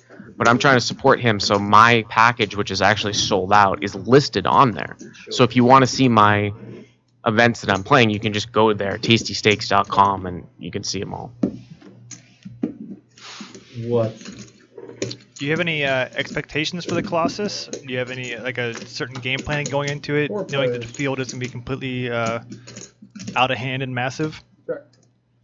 That's a very, very interesting question, as we see a very interesting flop for Darren. And Maverick's got top pair.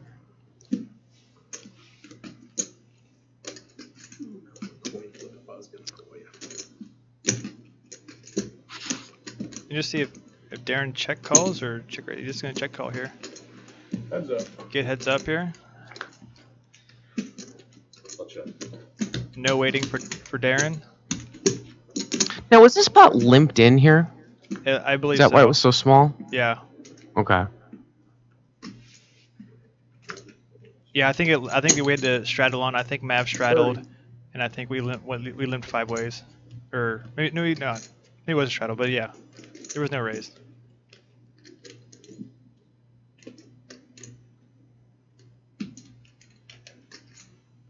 Now Darren bets 30, and it's just like I mean, I'm not sure what Ace Deuce would ever really beat here. Makes the call. Mav's not even gonna put it in the pot. He's just slide it into Darren's stack. That's definitely a hand I'm going to do on Crush Live Poker too, because the reason why I asked you guys if that pot was limped, if you look at the flop there, Ace King 4, right? So the guy under the gun limps or he checks his straddle, right? So if I'm Darren and I flop a pair and a flush draw, okay, let's say I check and go for a check raise. If Maverick bets, well, he doesn't have Ace King, he doesn't have Ace Queen, he doesn't have Pocket Kings, he doesn't have Pocket Queens. It's like one of the most important parts of hand reading is remember what goes on pre-flop. Right. So if I've got 4 or 5 of hearts, I could really drive that hand because how much is somebody going to tag along with a weak ace? That's what I would have thought. And that's what I would have done. Brent, Trevor, Darren. Still need Darren. Okay. Boy, I haven't heard that any time in my life. 20. Couple JJs for Pete.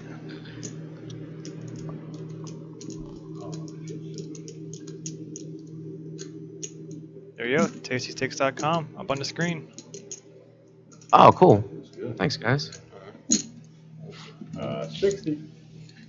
Look, I think Pete just smiled. He goes, "No one ever respects me." He literally just like smiled on accident. He's like, "Well." Yeah, loud, bro.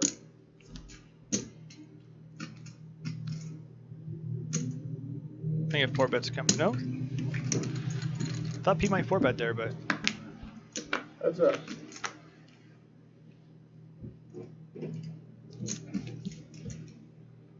Well, it's about. Wow, it's about as fun as a flop. We could have some fun here. And Mark and Pete both have history. I remember playing Sunday Night Cash games over at Mark's house with Pete when he was a young wee lad. He hasn't gotten any taller. Yeah, if I'm Pete here, I just call. But some people, jump out of their seat and they're like, "Oh, I'll check raise jacks here." I don't think so. I think I just call because I don't think I get a guy. I either have the best hand or the guy's not going to fold, really. Unless I'm up against a guy that I think is capable of folding kings or aces. So I like a check call there with jacks. Now, it's interesting that Mark picks up some equity, extra equity here on the turn with his diamond draw.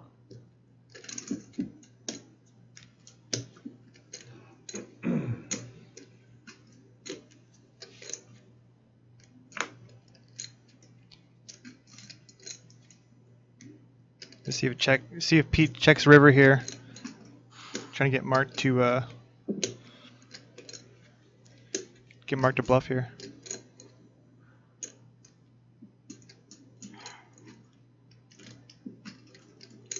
Well, I mean, Mark has the equivalent of ace-high. He beats ace-king now with a 3, but I don't think that Mark's gonna. I don't think that this would really be that credible of a bluff. Just check, yeah. Judging by how fast Pete flipped his hand over, I think no matter what Mark went to bet, I think Pete was going to be snapping.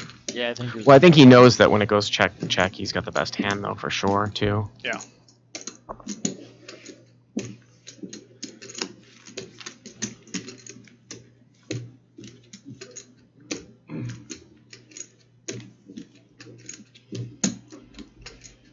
Oh, so anyways, you were asking me about the Colossus tournament, my approach. So I'm actually going to be on the 2+2 PokerCast tomorrow. I don't know if you guys ever listened to that. the 2+2 poker cast with Adam Schwartz and Terrence Chan. So I'm the guest on there tomorrow, and I think that's one of the questions they're going to ask me, because I've gone a long way in some of these events. Like a couple years ago, I finished 16th in the Million Maker, and then in 2007, I got 8th in an event with like 4,000 people. If you had asked me that a couple years ago, I would have told you, yeah, it's about survival and trying to avoid spots and trying to be like Phil Hellmuth. You know what I mean? Trying to dodge the landmines.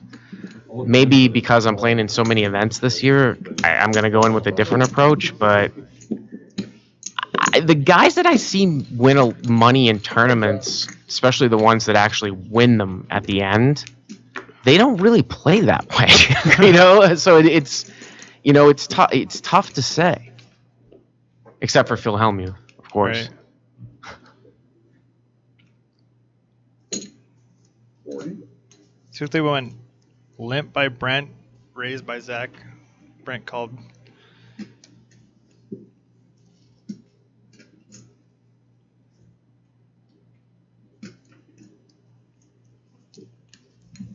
Brent's like, well, I got a Brent's got the backdoor flush draw. Yep. 3 flush. That's all he needs.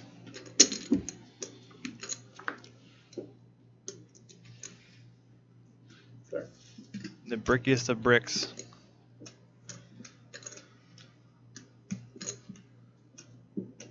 And Zach's just praying that Brent has some sort of worse ace. Maybe some sort of pocket pair that doesn't believe. 65.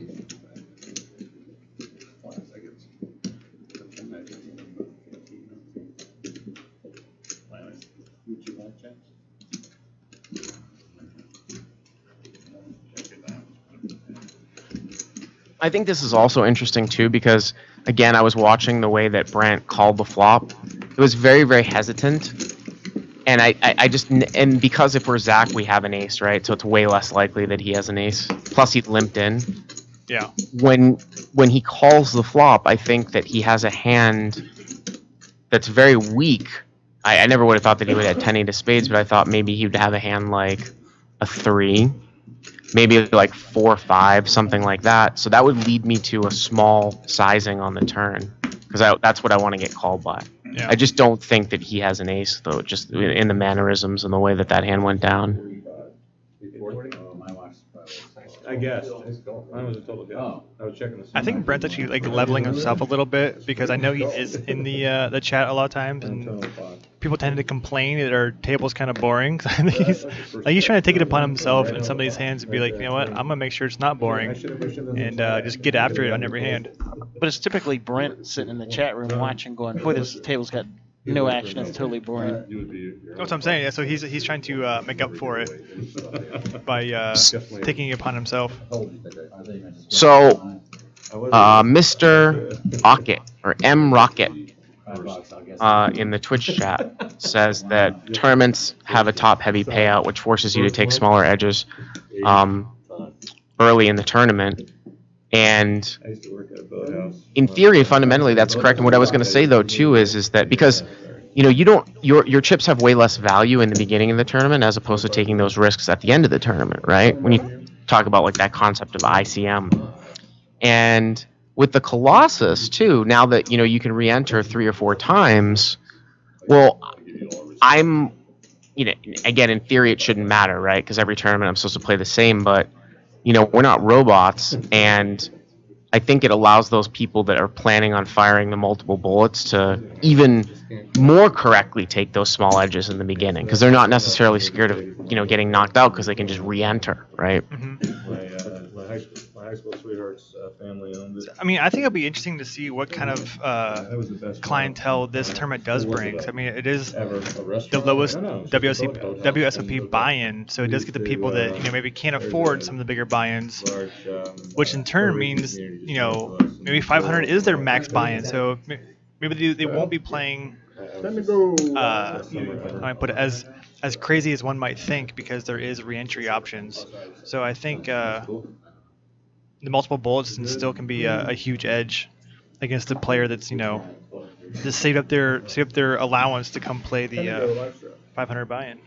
Well, so I'm pretty sure there's a there's a 10 million guarantee on that. Is that right, or is it a 5 million guarantee? Does anybody know? I don't recall.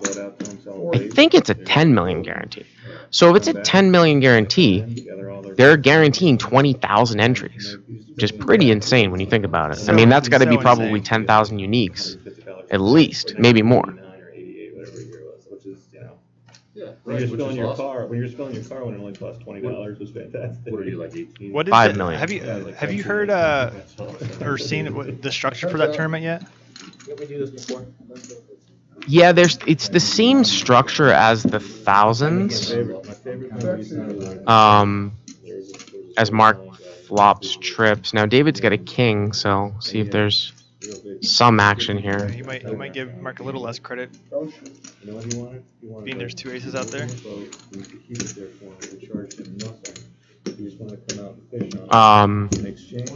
So they're kind of doing something a little bit gimmicky this year with the fact that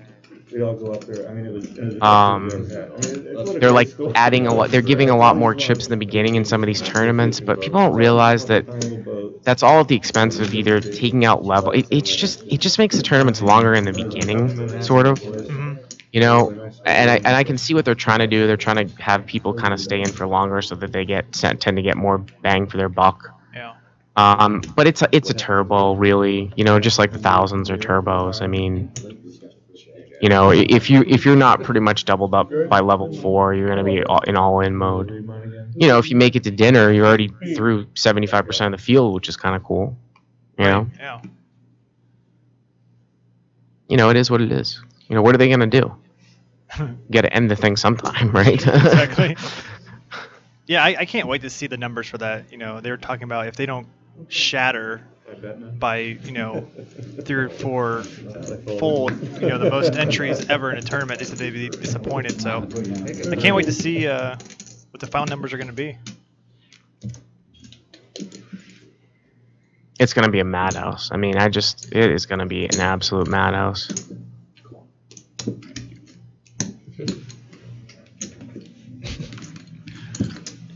3 players.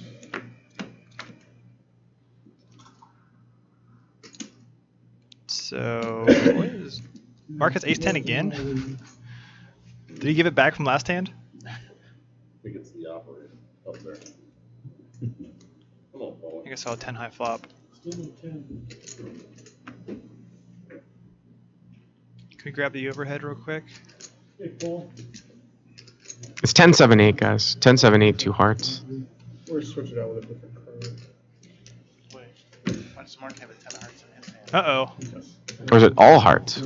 Yeah, we have a situation. Something crazy. It's Mark's reading got a 10 of hearts. It's reading that Mark is a 10 hearts. So unless this is carbon poker, I don't think that's correct.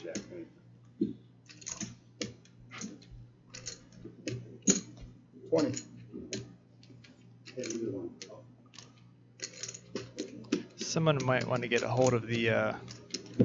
Call. Yep. Tony sees it, so he just said, "What the hell?" Call. I think we have to. Heck, my bad. I think we have to invest in pocket cams now. That's pretty surprising. Mark only has 6% equity when he has a 10 of hearts and a 10 of hearts is on the board. Just tell us, PJ. 60. This actually brings up an interesting ethical question too. It's never actually happened to me, but me and a pro talked about it.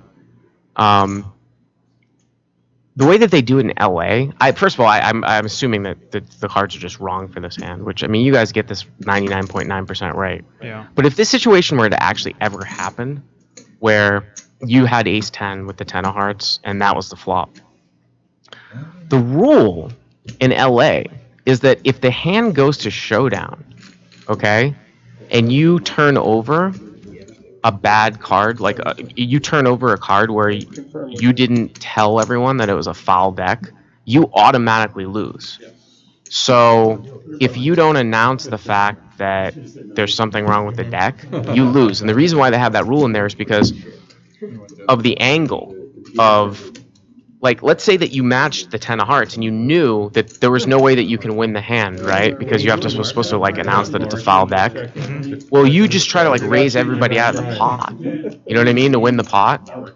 And then you also know that you're playing with a foul deck now too a little bit as well. Right, So that's yeah. kind of why they have the rule in there.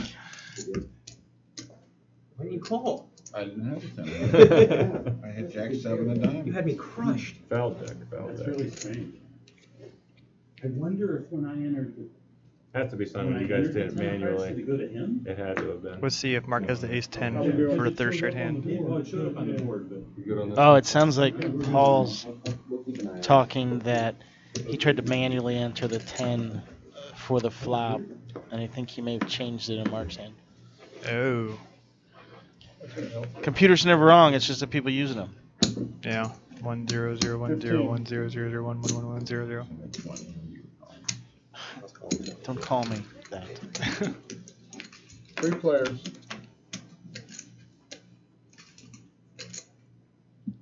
Check. Ooh, we got an interesting hand here. The Lakers do it. Oh, they're still doing that. They Look at Brent's hand here with the sneaky 9-10 of clubs. had Phil Jackson's face with the sun. I think Brent just, he's They got always the It's sneakiest. Still, like, you know how they introduced the whatever. Gotcha. It's got about 300 left. Oh, okay. Just make sure But I bet he makes every single player at that table think just a little bit harder. Talk about an opportunistic kid. What's his first name? I think it's Nick. Nick Gilbert. That's 50 now. Makes it 50. I'll pay you $5 million to stand right next to him. Where you go, Scott? Like, I'm getting that in allowance. Right. Yeah. Yeah, can you do any better? I think if I'm raising there, I'm generally gonna make it bigger than that. Yeah, you try to make it more, right? You're trying to get a jack to fold, right? I mean, I don't mind the play, but, add some fold equity. Now he's open-ended. Picks up even more equity, and it's an overcard to a jack. 75. So that's a really good barrel card there for Brent. Still not quite really pushing that hard, though. He just bet, 75 and like 145? Yeah, I think he's value betting knowing he's gonna get there. Is that what it is? Yeah, that's what it is.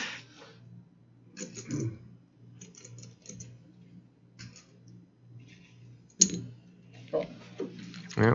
I was really interested to see how Trevor Renner played cash. I know he is predominantly, I guess Brent was wrong, he's predominantly a tournament player.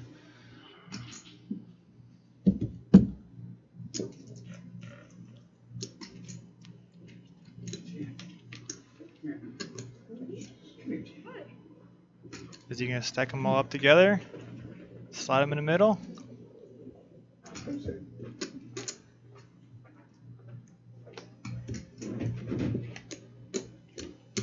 $35. See, $35? 35, wow. That's it. I don't think that's going to get the job done, though, the way this hand went out, yeah. I don't. What? Yeah, it was such a low bet. No, I mean, I think Toby has something to say about that. I know, tell him, Toby. But that was just, there's being cute, and that was just completely silly. I think the only chance that he even had to win that is just throw his whole stack in. Yeah, I mean, And then I'm not even sure Trevor lets it go then. I mean, if you check raise with the ace high flush draw, and you barrel a turn, then I feel like it's a decent card to bluff out. Shoving in on. And then you river on bet Trevor. 35. Well, here's the thing with that hand. There's actually there was a ton going on in the sense that because neither one of those guys was the pre-flop raiser, and I want to say seat 5 just let out at the flop, then I would have check raised with 9-10 of clubs, but I would have made it larger, and I would have barreled that queen larger too. Now the river's an ace, right? That looks to be a scare card too. And again, I don't necessarily know, for some reason the guy's name's escaping me in seat 5. Trevor. Trevor. I don't know if Trevor would have realized that the ace is actually irrelevant, really, the way that Brent played the handout, because you either think the guy's got to bust a draw or not. Like, Brent's not going to value bet ace X of clubs all in. You know what I mean? Like, it's not going to happen. So, but people usually don't really think about it. They're kind of looking at their own hands and looking at the board. So it was definitely a good board run out to bluff somebody off of a jack. So Brent had the right idea. He just kind of had the wrong sizing, you know. Yeah. Check. 15. 15's a bet. Winner, winner. I want to call the 5. So you guys did that satellite, what, maybe 4 or 5 weeks ago? Was that to the Million Maker? No, that was we had a so at our local casino, the Cleveland Horseshoe. They're, Oh, okay. They're doing Okay, yeah. quarterly $1,500 buy-ins. Okay, yeah. Have you guys at the Akron Poker League ever done a satellite into a World Series event at all? Not here in Akron, but there are several leagues around here that do that. Mark is in one. Tony's in one. Dan, you're in one, right? No, I was Not- last year. Last year you're in one.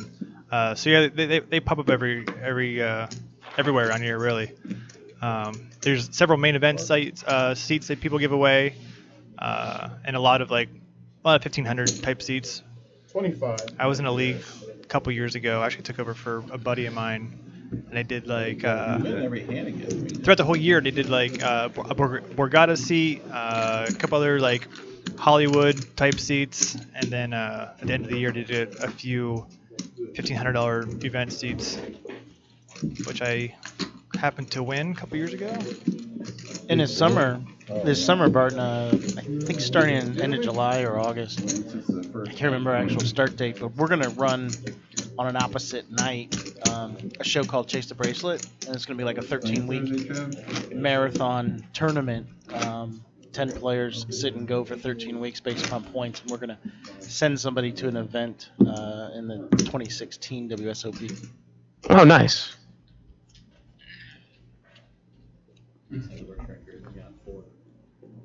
That actually reminds me, we're going to announce it tomorrow, but we're doing we're actually giving away a Colossus seat. Crush Live Poker is too. Oh, cool. And all it has to do with is retweeting a promotional tweet that we put out.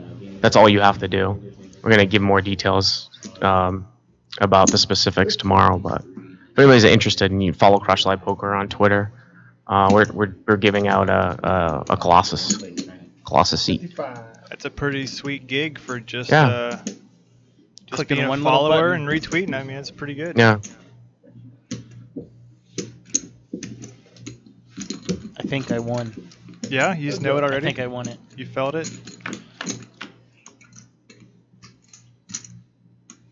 Zach, Darren opens. Zach Paul, you ready?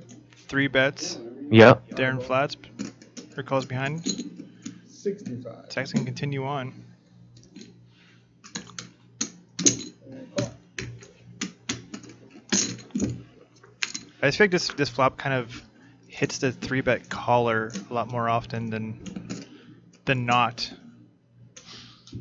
I'm not 100% sure if I agree with that or not. I mean, if he's calling with King Queen and King Jack, yes, and Ace 10, a lot of people don't call with those hands, and a lot of times they're super pocket pair heavy when they raise and then get 3-bet and call. So even though Zach threw out kind of what looked like a weak bet, I think that intention of folding out all those small pairs is fine. Now you can see he's barreling the ace. He's got a gut shot to a jack. And that's a really good barrel card, I think, because it's well, maybe Darren comes back over the top pre-flop with ace king, right? We don't expect him to have ace 10 all that much. So, I think Zach was probably planning on, shutting it down until the ace came on the turn.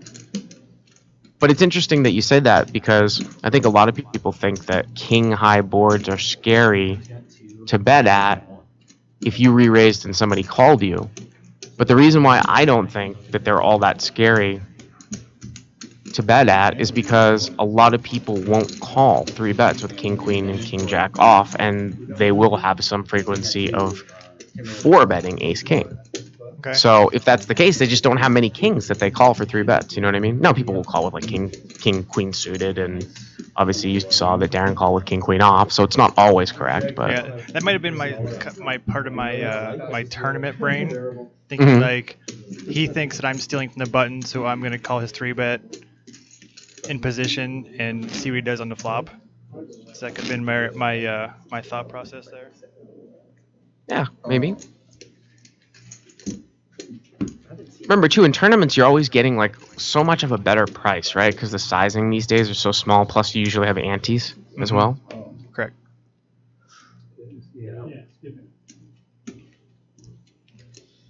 I mean, one of the things that screws me up a little bit, although I'm definitely making a super effort this year to kind of switch tournament mode, is that in no-limit tournaments, a lot of times when the pot reaches a certain level, you don't even think about trying to get called from worse or bluffing. If it's a weird medium pot, sometimes you just want to win the pot. Even you want to make a bet that maybe can't get called by worse, but the sheer fact that you win the chips gives you an advantage. You know what I mean? Where in a cash game, it's irrelevant. Right.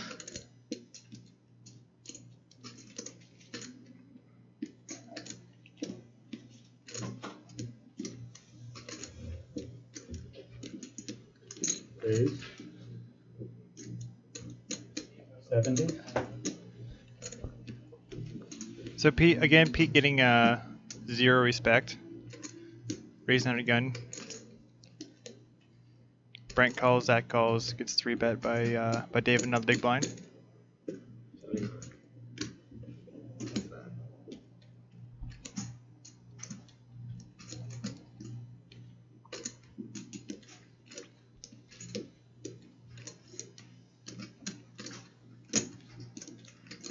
Call.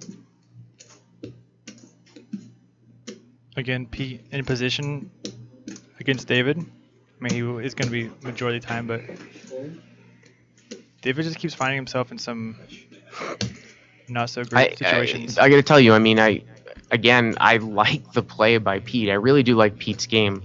People will be surprised at how many times I'll flat and under rep ace king, even sometimes the single raises, but especially here to 3-bets, because if you're comfortable playing ace king past the flop, if you miss, then it can be really, really powerful because there's no need to put in the extra bet because you don't want ace queen and ace jack to fold. Right. So you get the best of both worlds. You get the guy to bluff at it, and then if an ace comes, you get him dominated. I think Pete just called, or did he 4-bet? No, he just called. 100. Okay. And okay, he did just call. Now it's king 5 deuce, obviously, and David bets 100 into 172, and then Pete kind of throws in like the nonchalant call. All right, I'm gonna make it look like maybe I've got like 7s or 8s or something like that. Yep. Yeah. No reason for Pete to raise there.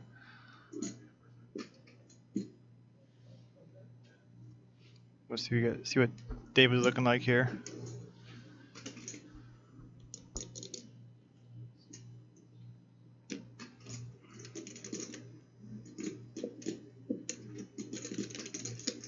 Just tickling the chips, trying to figure out what to do. 2.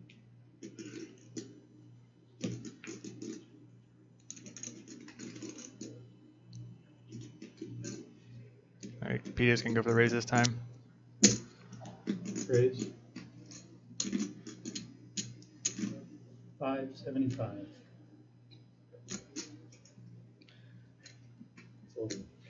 Now some people might be like, well, why did Pete raise there on the turn? I'd be one of those people. I was curious.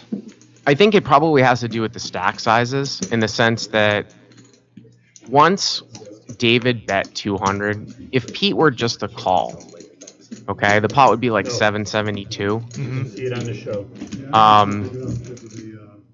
I think that if he just never thinks that David's ever going to really bluff at the river, then maybe he just feels like he can just get his value now from some sort of weaker hand like king queen or something like that. He's making it look like he's possibly on a draw.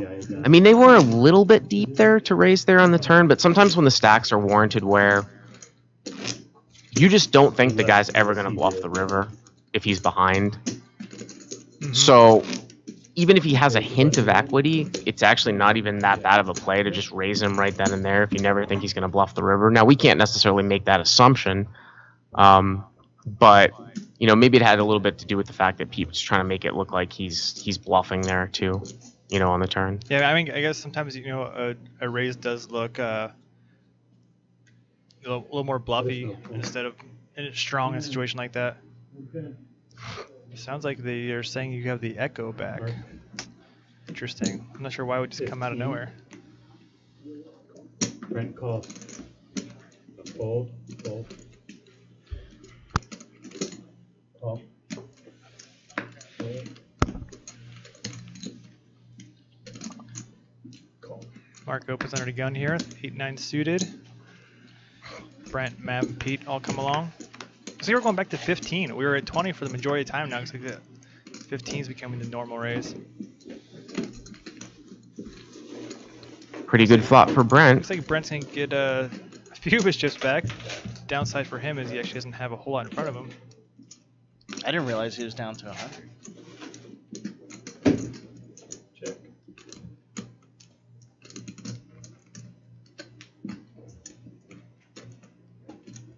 Get checked through, and now Brent picks up a flush draw with his nut straight. Now Mav's up and down.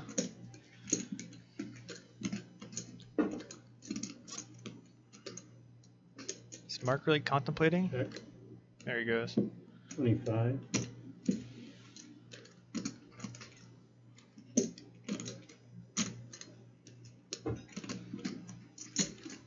Call. Fold. Let it go, Cooch. You can do it. I think you heard you. Fold. 2 to the river.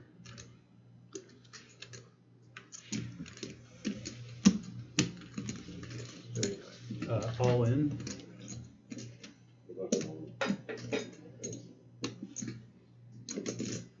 Obviously, Maverick is just, Hollywooding it up. He's channeling his best Javier Bardem, I think, there. The sheer fact that Brent was so short, rarely in this case, the check on the flop is not actually that bad, but a lot of people don't think about why would we slow play. And first of all, I'm not a fan of slow playing usually at all. There are some certain times to do it, but you have to have somebody kind of catch up to a second best hand. And like when you've got the nuts with Queen Jack on Ace King 10, it's really, really difficult for anybody to give you any more action now than they're going to give you on the flop. Meaning like, all right, someone's going to call on the flop. Okay, they're going to call on the flop. But it's not like a turn card can suddenly come and all of a sudden the guy's interested in that board based upon a turn card, with the exception of maybe like an underset or something like that. Right.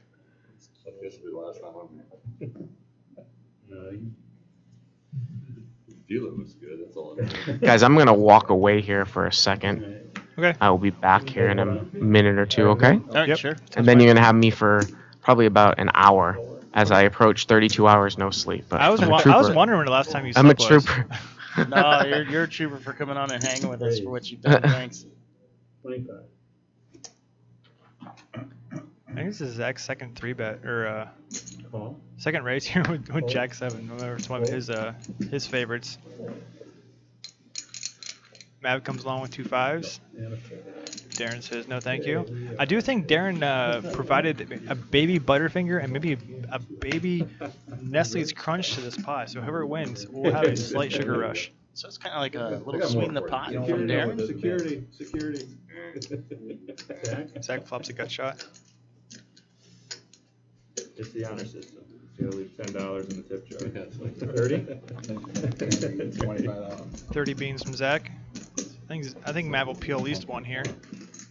Half hours. Please leave $15. Yeah, I think Zach's earned a reputation. He's pretty aggressive when he's in a pot, but he's also in against Rick. Pumpkin capital. Half hours. Another very safe card for Mav. I think that keeps him in for another bet. Check. Check. Quick check by Mav.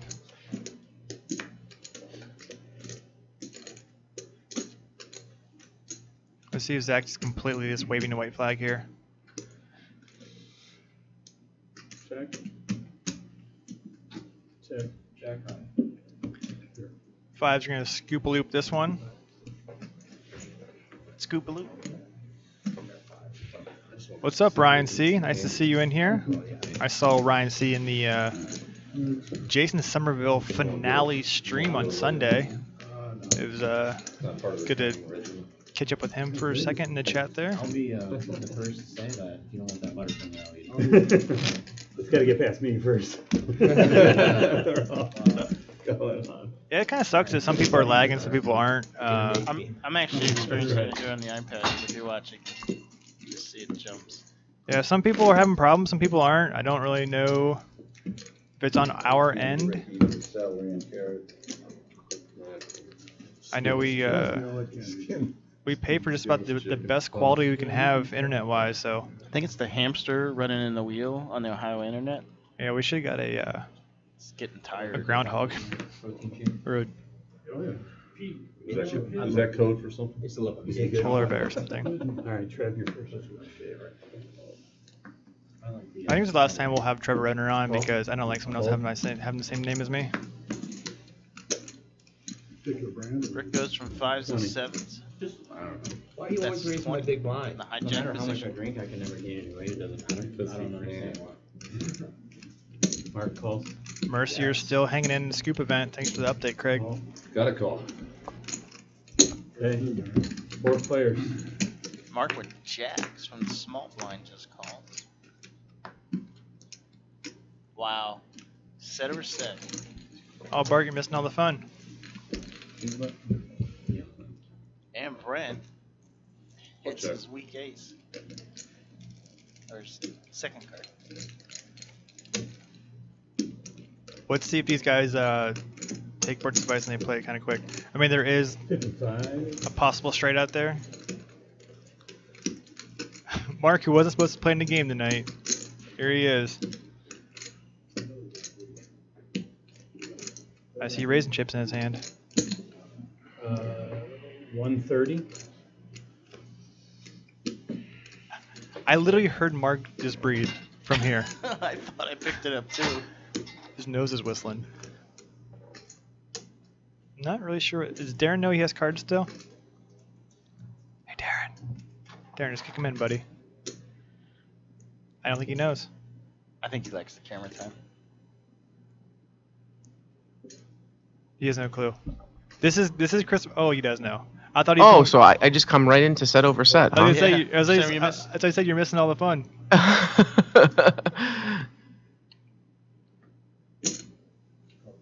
Call. Heads up. So Maverick raises, Mark re-raises 130, Maverick So calls. it went 55 by Mav. Mark 130. raised to 130, and here we are.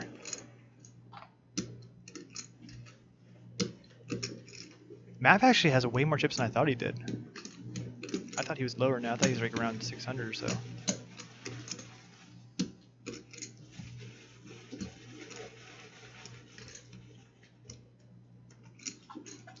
Hey man, you holding out over there? What do we say? You holding out over there? So Mark check raised the flop, is that right? Correct. And Mav just called. Yep. You didn't have to beg for it this time.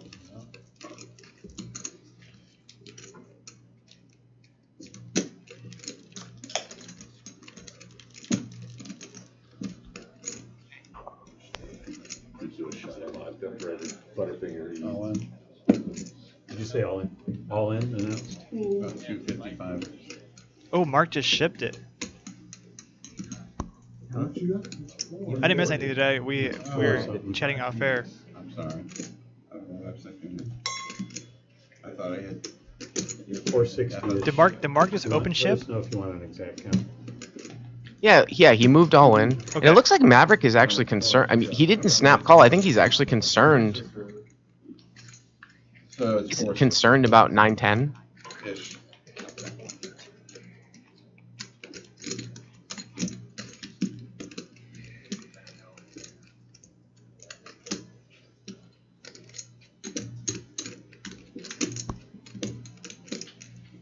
Wow. I You know, mean, you- I guess you bet- kudos to Mav here for even thinking about it for this long. I don't know if many players would even hesitate. I mean, he bet the flop, he got check raised, he just called, and now this guy is basically open ship pot on the turn. I can't really find a fold like in this game. with bottom set here. But yeah, give him kudos. Because he can have Jack 8, and he also can have other 2 pair too. He could be doing it with like a draw, like Queen 10 of spades, you know, something like that. You know, you're killed against pocket 8s and pocket jacks. Now, Maverick raised pre and Mark just called. Is that right? Correct. So sometimes you would tend to throw out jacks. Some of the time you would think that jacks would have a frequency of 3-betting, but he could certainly have 9-10 here. So we did. I mean, we went to the flop 4 or 5 ways. So you would think, you know, Mark probably would 3-bet to thin the herd a little bit pre-flop with jack. So I mean 9-10 actually sort of makes sense the way the action kind of went pre-flop. I mean, he's getting 2-1 here, right? So he needs about 33% equity, you know, to make the call. If Mark turned over 9-10, he can't just call with a set. You know, only getting 2-1. He needs about 3.5-1 for that. The question is just like, you know, does Mark ever play Jack 8 this way? There's 3 combos of Jack 8 suited. Does he ever have Queen 10 of spades? You know, something like that. Right. 9-7 of spades. If I'm Maverick, I'm actually looking back at the suits of my 7s to see if I have the 7 of spades in my hand. I don't. So then I'm thinking, well, is there a possibility he could have 7x of spades?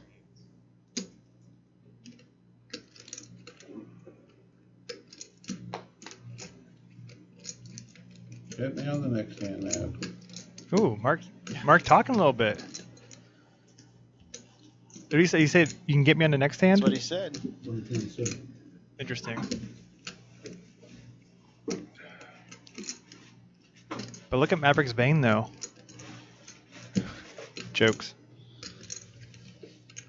But you guys are right, though, man. He does have something coming out of his neck. Maybe he should see a doctor. Well, this is actually like the first kind of like all in, like full pot all in that we've seen pretty much the whole night. So yeah, I'm sure the guys at the table think that, you know, Mav's like tanking with like kings or aces or something like that, you know. I'm gonna take 200 back. Cooch, shut up. What are you talking for? Seriously. He's trying to induce a call. We're going to take 200 back. Just interesting sentence. No, I didn't. He does have a very calm tone to his voice. Yeah, but him talking so much to me, I guess I read that as he's just so confident about his hand. Wow, he's folding and he's grateful. showing it face up. Look at the guys at the table. Look at their face. Look at Zach's face. Zach and David both were I just know. like... Oh, shit. Whoever said that, you said it best. Yeah, all the way down. Wow. Nostradamus. What am I thinking right now? The funny thing is, I think, you know, I was Mav hoping feels he like was way like more he had happy nothing. than Mark Rick does had breaking a people, pot. but Rick had nothing, which is making him sweat because he mispicked. I thought it had. He thought Wow. he was thinking I had That's 260. 200, you insta call. All right, guys, we're actually going to restart the stream real quick. It's lagging for a lot of people, so we think if we restart the stream, it will improve. So just hang tight, everybody. We'll be back in a few minutes. Actually, should just be about 30 seconds. He said. 30 seconds, he said. So just hang tight, and we will be right back. Yeah, we should be good, Bart. Okay. Sounds good. No, they're gonna pee. I actually put you. Get in line, dude. Anyone else need water? Something like either here with a straight draw and Oh, like it's kind of like some. Water's in here. Should have thrown him in the front. Like a 180, and then you in the river. There you go, Paul. 3. There you go, man. Another one. Oh, I'm sorry. I wasn't what I'm thinking. It makes no sense for you at 180 now. I guess. That's Dan if he wants another So was cocktail. it me taking the $200 back that made you fold? Maybe Trevor might. Your set of jacks. Here's Trevor asking. Well, I said no. I didn't have a straight. We're good? Hey, Trevor? That was part of Would it. you like but the cocktail? I didn't have the odds. I mean, number one, if you had straight, I didn't have the odds to call. If you had a bigger set, I didn't have the odds to call. Thank you so much. So Abel's reading the cards wrong, right? There's no way you fold a set. Tony, it's a lot smoother on my stream here, so hopefully everybody else is experiencing no lag That's now. a sweet one. Yeah, I'm sure I've got kudos and We're gonna try to have a one-man walk team. Yeah, it's not the money you win. Yeah, you know what, exactly. Once you don't lose. Dude, that was awesome. I like to do that hand. I think we ended up switching to a different server. Especially with you to lay that. I can make later. So while we were actually away when we restarted this stream, Jared was saying, well, if if you had the straight, I didn't have the odds to call. If you had a higher set, I didn't have the odds to call. So he was right. How much was Mark? Oh, until he shows up with like Yeah, 7 or- I don't know. It's just I take a lot of what I see people say and do at the tables, and I know a lot of that kind of means that I play a lot by emotion and other people's emotions. And just to me, without knowing what the cards were, just hearing Mark just scream so much confidence in his hand. We back in order? Hey, I think everything's working. I never raised a hand.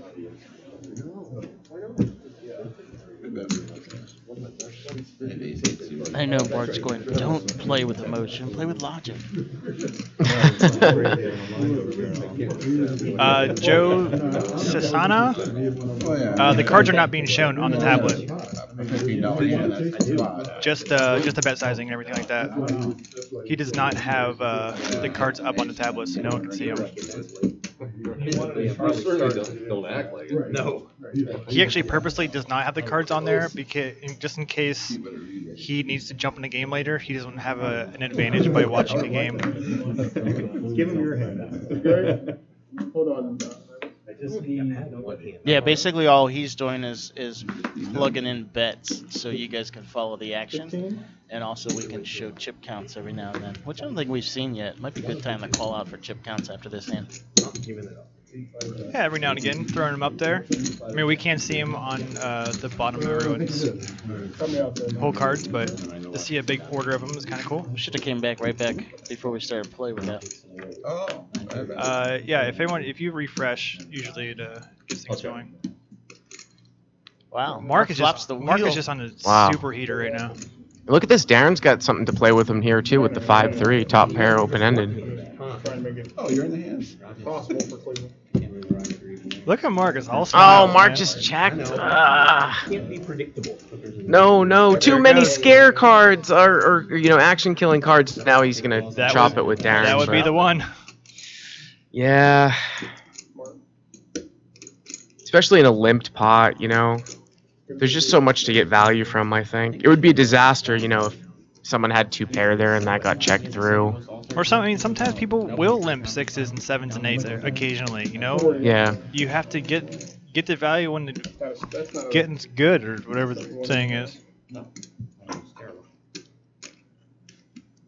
remember, Darren had the straight too, and he checked it, and now here comes the check raise. So Mark bet 40, Darren raised it to 100.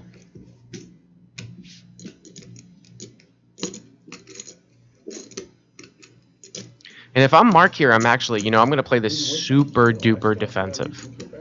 Because Darren could have 6-3. Exactly. And you don't think that he's ever check raising, I think, with anything worse than a 3. So the fact that we don't have 6-3, and we know that he has at least a 3, means that at best, we're chopping, right? We could not have the best hand. We also could be getting free rolled. So that's just going to be a call, and then hopefully he bets small and we call. Or a club comes on the river and we turn our hand into a bluff if it's checked to us. Yeah, that's Well, gonna be my next not gonna question. happen. I was trying to think of what type of high level thinking to where if the club does roll off, how that plays out.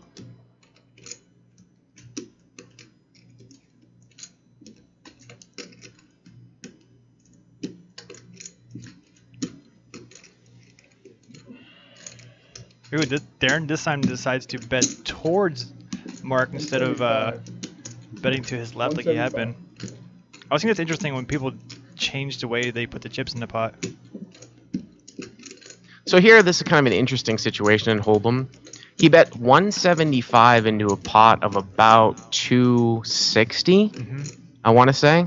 So you're calling 175 here to win 130. not 437, but 175 to win 130, because there was 260 there on the turn. So you're calling 175 to chop 260. So here you actually get worse than 1-to-1 odds. The only time in Hold'em, you know, you're usually always getting a price, right? If someone bets pot, you're getting 2-to-1. But here, you're calling 175 to win 130. So you have to tie here at least maybe 55% of the time. Mark just announced it all in. Oh, okay, you could do that too, I guess. Bart, I think it's time for you to hit the books again. What do you know about this stuff? I told you it's going to be a weird 2-5 game. He does call. Darren gave it almost a zero thought. Just said, you know what? You had it. Shit, you flopped it. Oh, I got it. So you weren't buying right now. He's got 6. Yeah, 3-6, nuts. I know, but Yeah. I can't see him going to raise. He's got it. You can't see Cooch because he got sunglasses on indoors. Well, that's because I don't think there was a raise pre-flop. That's the thing. Yeah. Darren? No. I think that's sound logic by Mark. If there was a raise pre-flop, then absolutely you can dismiss the fact that Darren has 6-3. But I'm pretty sure that I couldn't think of a hand that you had, unless you had pocket speed, I couldn't hand got limped around pre-flop. Mm-hmm. So when Mark check raises the turn and then bets the river, we know he has a minimum of a 3. Okay, we're not going to ever be able to raise him off of a 3. So we can't move all in because we're just putting our stack at risk on the off chance that the guy has 6-3. Yeah. If we can never get him to fold a 3, he can have 6-3 sometimes. Yeah. We don't have 6-3, right? He's not folding a 3. So Exactly why you were talking about, you know, he should play defensive. yeah. There's just no reason in a limp pot to ever just try to push your opponent off and just a lone 3. Well, I'm glad I went on. Right. Represent. Wow. Was that Straddle? Yeah. Time to go. Shit, you flopped it, dude. David was actually in a pot here without Pete being his nemesis. One of the first times. Seems to be a rarity for tonight. You respect your elders, Mark. 55. Least thing you do is respect your elders. Try to get off that shot. But I think it is fun to kind of compare this 2-5 game versus our last 2-5 game. Our last 2-5 game, I just feel like we had so many interesting turn spots. Where this time it's been playing a little bit more straightforward. That douchebag's got a 3 too. Son of a gun. Yeah, I mean, this is kind of more of what I would expect to see from like kind of a typical like live loose, you know, kind of 2-5 game, as opposed to the one that we had last time.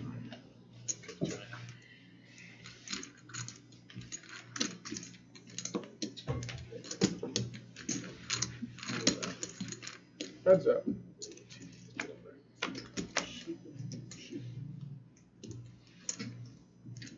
I think we've had this flop like 10 times already.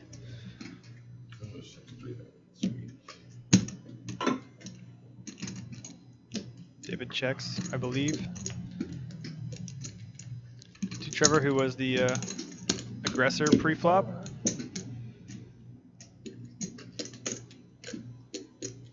Makes the same bet as he did pre-flop, didn't he? Didn't he 3-bet this 55? Does that sound familiar? Yep.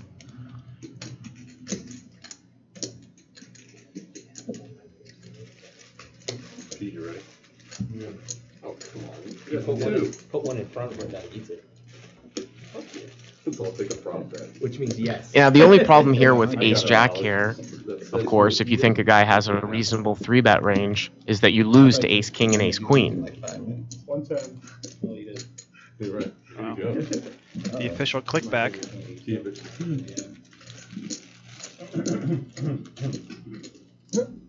Butterfinger? He needs a throw. What else did you? I didn't know this was such a Butterfinger house here. Butterfinger and crunch. No? Yeah.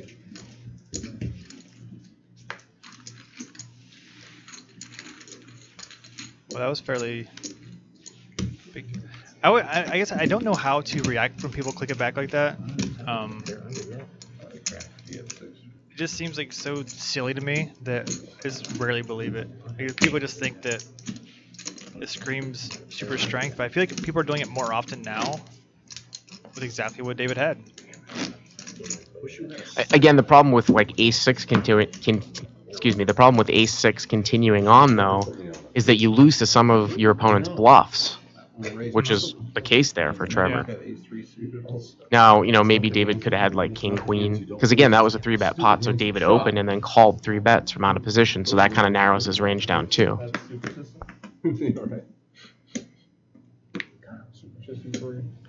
David set to pass into queen jack. This Rake's blind. Yeah. 15. 15's about now. That was a spite 15.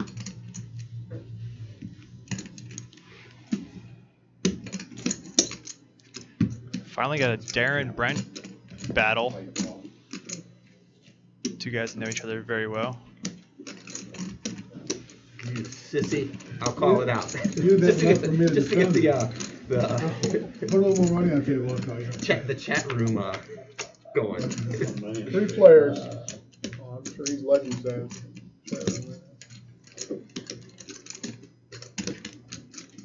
Looks like Brent gets the best of it. Full of them 7s, right? Mid pair with I a thought you side. had kings in that hand. Yeah. Zach with a gut shot. 30. Didn't want to have to put in. That makes a lot more sense.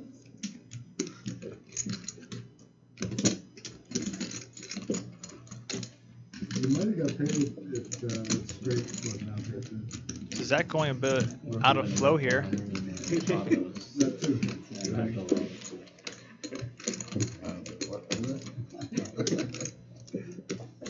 He's gonna work in this occasion. At food truck. So I wanted that for the camera. Did you hear me say all this for the camera? Food truck. What is that?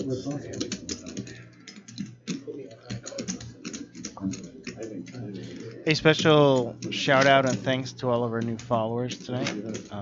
We haven't been able to get to each and every one of you to personally welcome you, but we appreciate the follows and all the support you guys have given us. Every Tuesday night, 7 p.m. to 11 p.m. Eastern Time. And you can check out all of our archive footage on pokeronair.com or youtube.com/pokeronair. You know, one of the other things that I'm going to be doing, guys, you know, I have a part of the Crush Life Poker site that's we call curriculum, which we have like specific pieces of content that relate to, you know, maybe people coming onto the site for the first time and they don't really know where to start.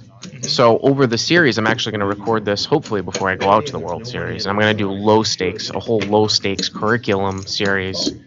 And it's going to come from a lot from these 1-2 games that you guys have been having. So that's going to be fun. That's awesome. I have 59. Jinx. I'll check to you. 1, 2, 3. You owe me Looks like Pete's racking up over there. Kind of a disappointment. Check. Maybe he's been up for like 40 hours, like Very he was. What was it? Few weeks ago. I checked before the river. Oh, Brent backed into the nuts. 500. Wow. Let's go. Did he just call? He only had 94 left. He was under 100. Well, it looks like the pot size is the number of the beast, so that's probably why Pete's leaving, because just terrible sign. That's good, but it kind of slows. I wonder if someone's here. Did Rajiv show up? Who we don't know If about? I had more money, I would have. He'd have bet. What'd you have there? Before. Did you show your hand? I wouldn't have got it. I don't know. Craig Poland's rooting for a Rajiv show. I'm always rooting for Rajiv. He's fun to watch. No, I went and checked all the way to the river. Then they got crazy. See, I just outplayed. I just was so tricky. Uncle Skit, where do you reside? Where are you from? So we're gonna play the street then. Either had nothing or you had Double up. Live straddle. If he says something like Seattle, I'm going to lose it. No. He said he's within a half an hour. I know. If he says Seattle, I'm going to lose it. Time to go live Makes sense. straddle. How we doing, Paul? Wait. All right, Craig says we just got to put a cupcake on the chair and Rajiv will be there in seconds. We're testing a Rajiv eating cupcake emote. I don't know if it's officially going to make it through, but we've been testing it. Paul's over there looking at porn. Excellent. Nice job, Paul. Did you know instantly you had this straight, or were you trying to solve it? No, I checked before He the flop. checked before it came out. No, I know you checked before the flop. No, he checked before You the took a second. I'm sorry, before the river. Mark's a big I flopped blind. before the river. Yeah. No, I know. Oh. I Small, just big, It straddle. just took a little bit longer. No, small. I did, but I had to make sure in my head that this is what I had. I think the straddle's on. I was pretty sure, but I needed to make sure. Don, come on over, my man.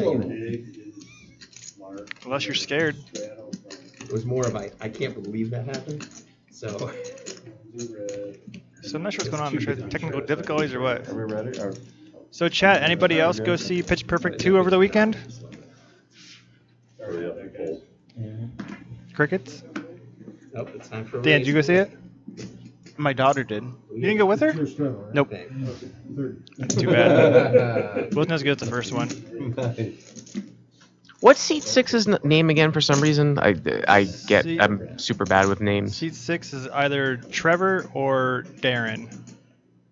Oh, wait.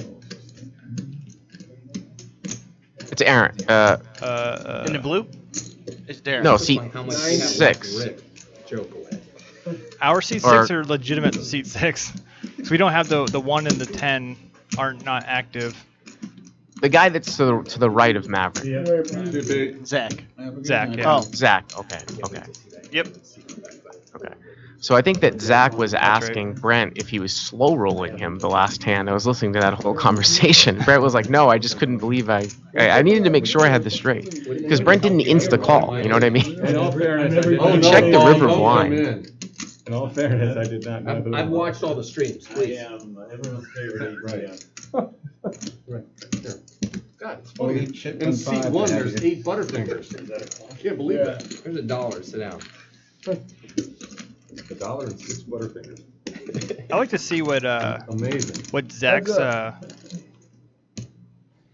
curriculum looked like for his poker class he had. What his syllabus was like. I can't believe you had 3 on that hand. Mark. I'm still chewing on that hand. I'm sure you are. David just continues to whiff in every 3-bet pot. Yeah, he's not going to get a fold right now, at least. Yeah, I think Maverick's already made his one super fold of the day, so I don't think he's got any more left in the chamber. Well, yeah, I mean, if you open and then call a 3-bet in position with King Jack suited, you're not going to fold a Jack high flop. Oh, no. Oh, I didn't want to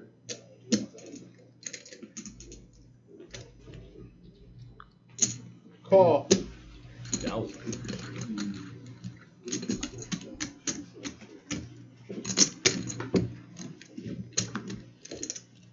this your straddle hand?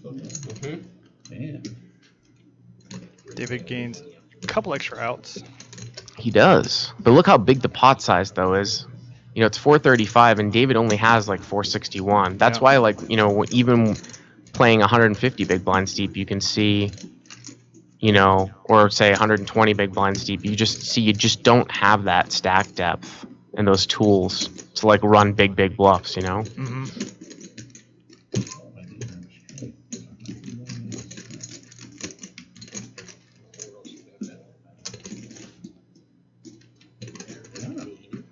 So this is. Do you guys remember when Pete raised all in with the Ace King?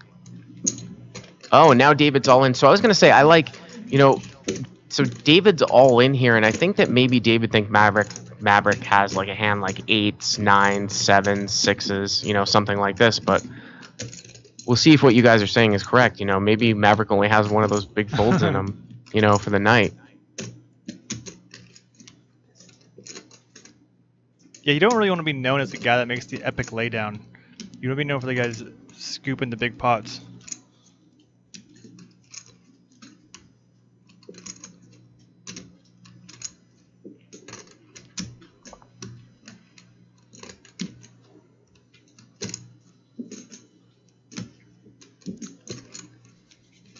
By the way, this is like a pot size all in, just like the hand with the jacks versus 7s as well. Mm-hmm. 3-bet, bet call, all in. Oh. How does David show the bluff? Probably not. Not with Mavericks. It's so close. He's within Nope. punch range. He could punch him with his jugular. Just jutting out. Kapow. I gotta say what's up to someone in the chat. What's up, Blumstep? Thanks for tuning in tonight. Missed you last week. Well, what I was gonna say was that, like, say for example, Maverick just bet 200 there. We kind of go back to the hand that Pete played where he raised all in with the ace king. When he had ace king, he raised all in on the turn. If Mike bet 200 there, then Maverick either needs to fold or he needs to move all in. He can't just call, because he would just basically give Mike a free shot to win, basically. And then if Mike's not bluffing the river, which he's probably not, because he could only have 200 until like 900 left, that's the spot where it's like an all in or a fold. Right. Darren?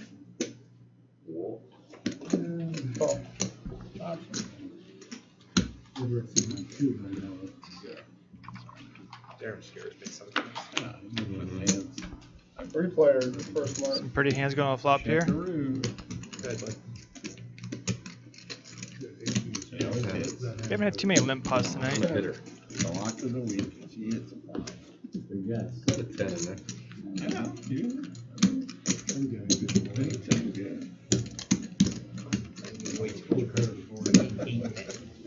What? See, they're up now. If you would have raised. Moving right along. Like a little schoolgirl. So do you guys know anybody that's from your poker league that's playing the Colossus at all? I don't know anyone's going out there for that. We have a couple of friends that are going out for the main that have won seats, a couple going out for $1,500 buy-ins, but no one from the Colossus. I wonder if they're going. I wonder if they're drawing a lot of people, you know, nationwide or worldwide for Colossus, or if it will be more people within like driving distance. They're just gonna make the trek. Does anybody have aces tonight? The last hand's still showing here. Rick's folded 4 times. Wow. You folded aces? No, that is. What's that? Must be hard to play with that. You know, two in the hand, you know? You mean 2 whole cards that are aces? So you have a few just took it out. No, not Rick, man, I just went to a public high school and a state college. Slow down for me.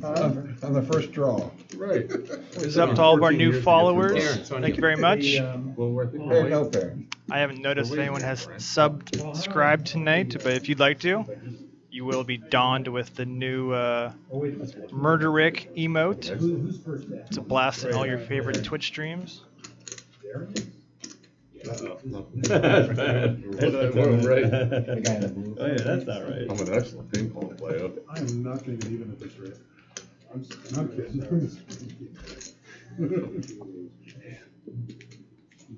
Shit, ball. We could have more fun at Chuck E. Cheese. So Safari Joe P in the Twitch stats said that the WSOP said that there were 6,000 wire signups for the Colossus pre-registration. You know, some people, you know, they have pre-registration, right? They've had that for the last few years. And as Zach raises here with King 10 of Diamonds, and a lot of people have asked me, hey, you know, do you think it's worth it to pre-register?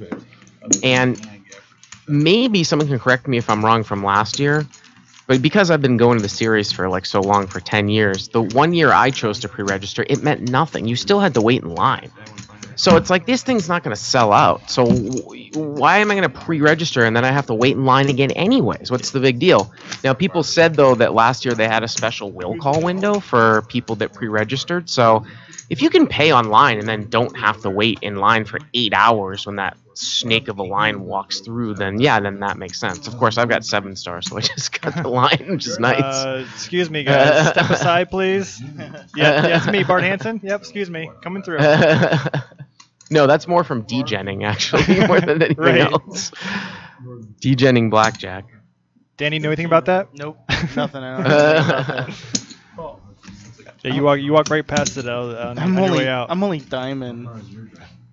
Well, diamonds, you get that special thing too, though. Yeah, but I have to bow down to 7 stars.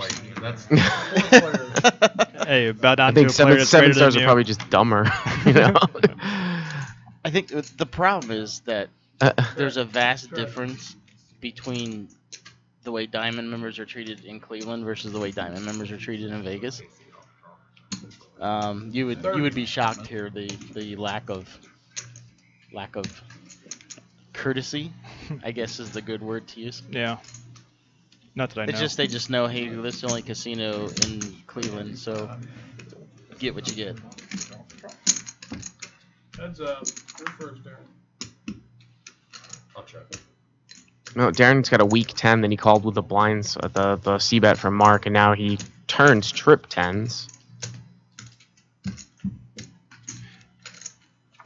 Check, check.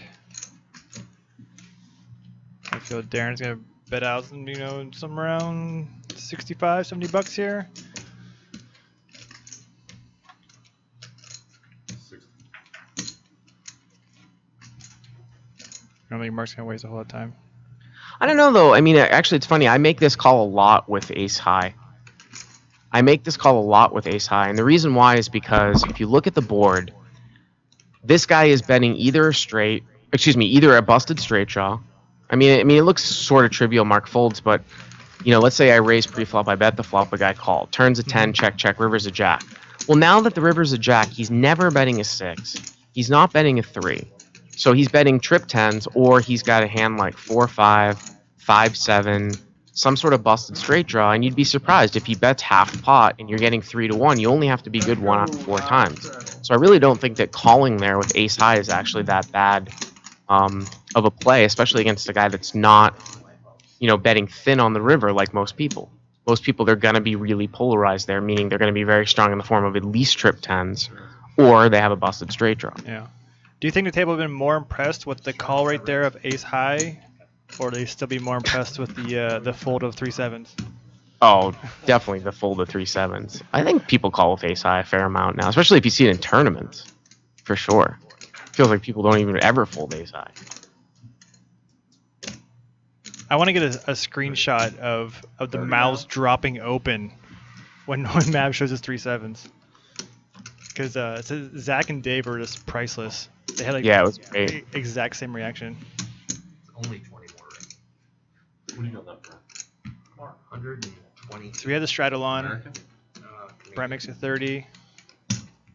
Just all I brought today. Is it action right here? Okay, so Brent made it 30. Darren calls. Mav's calling. See if David overcalls here with the ace-3. Nope. Looks like I think we did see someone else. Maybe gonna sit down in Pete's old seat. So we'll see who that. I think be. it's golf ball. No, he's the one running the tablet right now. No, but I think that's his stack. Well, don't you just know everything? Excuse me. Drum rope. Oh, Mav re-raised.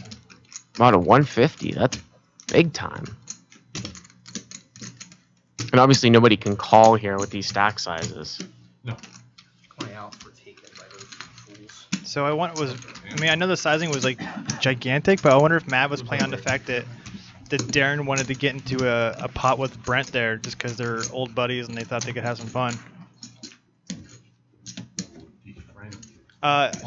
Did I hear that? Is there an online bracelet event this year, WSOP? Yeah, something like that. They're doing an online bracelet event, but then they're bringing the final table to live play. Okay. You giving that a 'cause go? They were talking about that on the PokerCast last week, and they were saying, well, why bring it to live play if it's an online event? But I understand why they're doing it. The other interesting thing that they were talking about last week was that they almost are encouraging people to play online at the same time that they're playing in the live tournament, which I think is really not good for the game. Wow. You know what I mean? To pimp like WSOP.com. So you're just chilling with your iPad, playing at the table, then playing online at the same time? Yeah, they want to make sure that that's okay. Interesting. Reach out, I think it's called. Reach out. I think it's insane watching, you go to the series, how many people are on their iPads, on their phones, in between hands, just killing time. I'm like, you guys are giving up so much information by not paying attention. Especially, you know, so many like recreational players playing in these events. You can pick up a lot just by paying attention.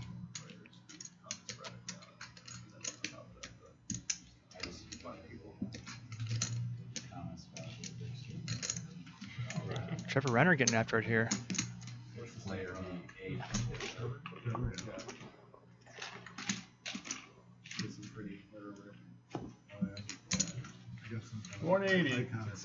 Wow, so this is a 5-bet pot, I believe. Raise, re-raise, re-raise.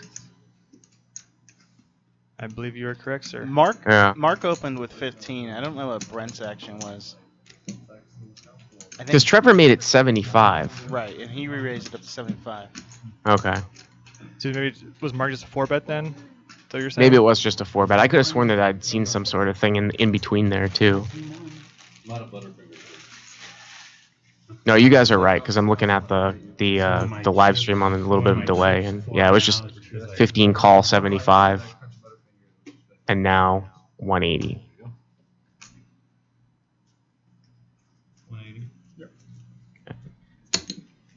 Wow. Okay, so this is exactly what I talk about in terms of like pre-flop implied odds math. You know, there's just market's just nowhere near deep enough for you to make this call with 5-6, and you're never really going to be able to flop anything that you're even comfortable going in with. You know what I mean? So it's like sometimes people look at 5-6 and they're like, oh, what a pretty no limit hand, but you know, you need stack depth to play that hand. 175. 175. Yep. Mark, of course, flopping nut flush draw, 2 overs. Mr. Renner. So this is a lonely 5-6.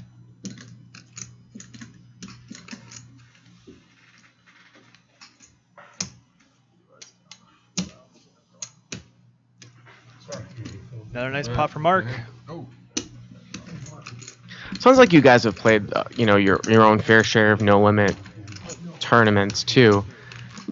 Do you notice also that, especially in like lower stakes no limit tournaments, but the same thing with like the Colossus or even the Million Maker, that you know once you get past level 4 or level 5, you can't call with suited connectors, or you shouldn't call with suited connectors. The game almost changes a little bit in terms of what types of hands you're supposed to play pre-flop.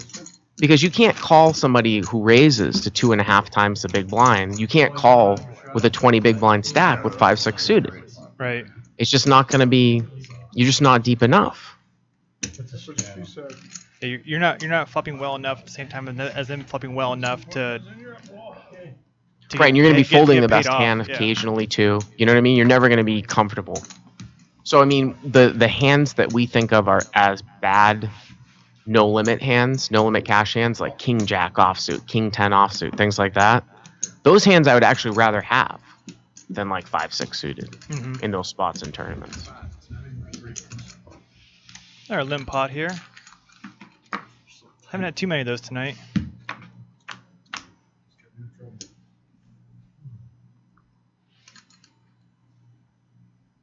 Well, looks like Trevor. Uh-oh. Bottom 2 versus nut straight. 2 diamonds out there, too. See some fireworks here, guys. Darren's not quite there yet. He has Oh, I'm sorry. Oh, top pair and Close. open-ended. Very close. I got super excited there for a second. It still can be really fun, though. Bottom 2 versus top pair and open-ended.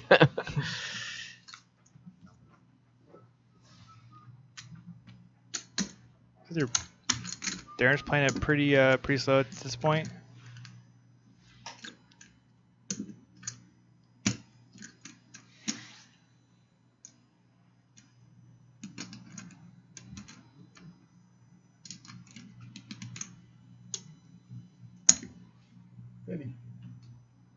Oh, pot size bet.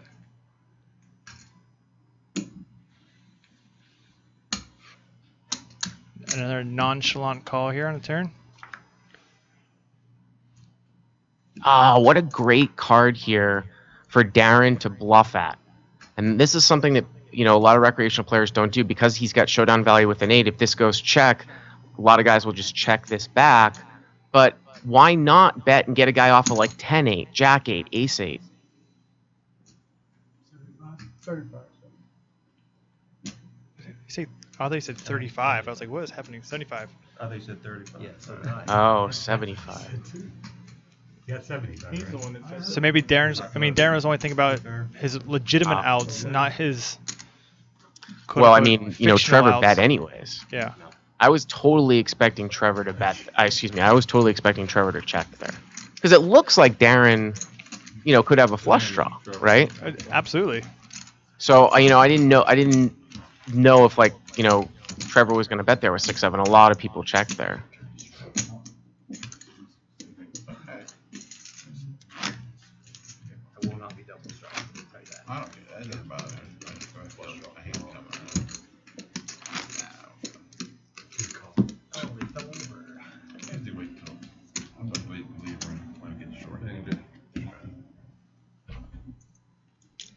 Let's peek on this plenty of action.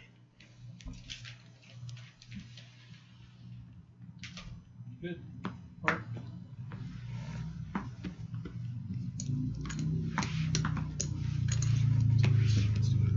I guess we didn't really announce it, but Golf Ball Paul did take Pete's spot there, so we're back to a full 8-handed table.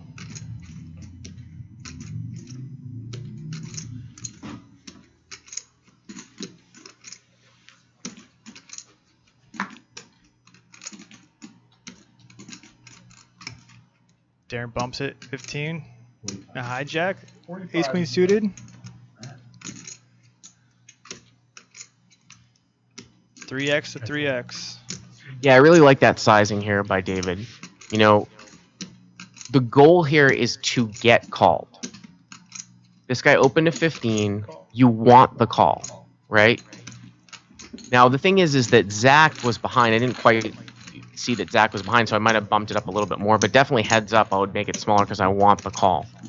So now, you're going against two people. It's not the worst thing in the world.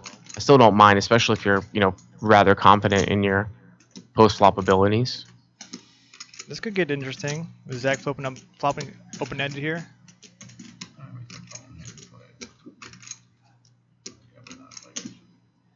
100. I think David's a fan of just betting that one chip.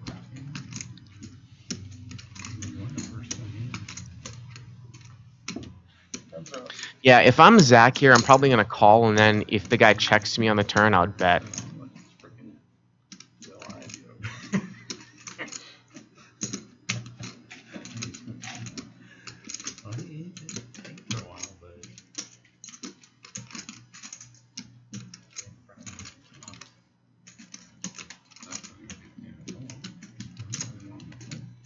David bet fairly quick on the flop, taking his time here.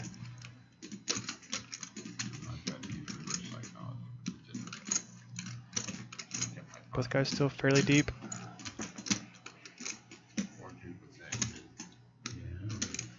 I like that. 275. I think I heard 275. 275.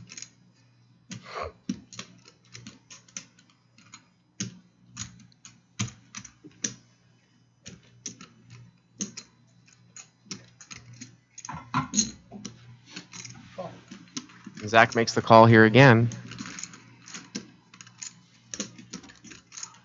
So I want to see what happens if it's like a brick spade. No such luck, but could have been fun.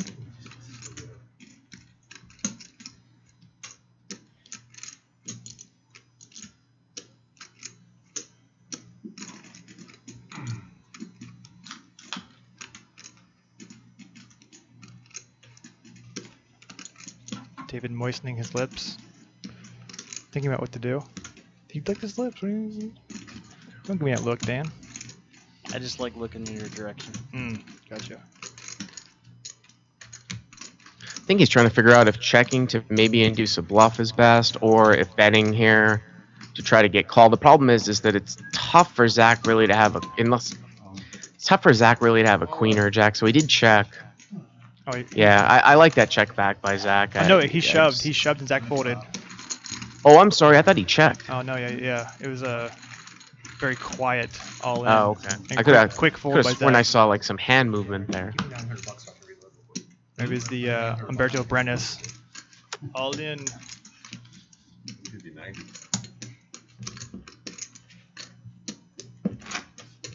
Oh, no, that'll help. Now, a lot of people actually, I'll probably talk about that hand on Crush Live Poker too. A lot of people would look at that and be like, well, how can Zach call with turn? How can he call with turn with just an open-ended straight draw? Well, people actually undervalue their draws a lot.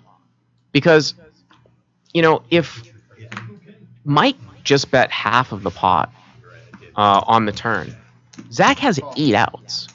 And what that basically means is that Zach, if you divide 8 into, say, 44, goes in about 5.5 times, which means you need about 4.5 to 1 to make that call. You need to make 4.5 to 1 on his bet size by the end of the hand. He could have done that, especially when Mike only had a little bit of chips left. So I probably would have played the hand the same way. You just try to call the hit, and you'll get the rest of the guy's money. It's tough to put him on 7-9.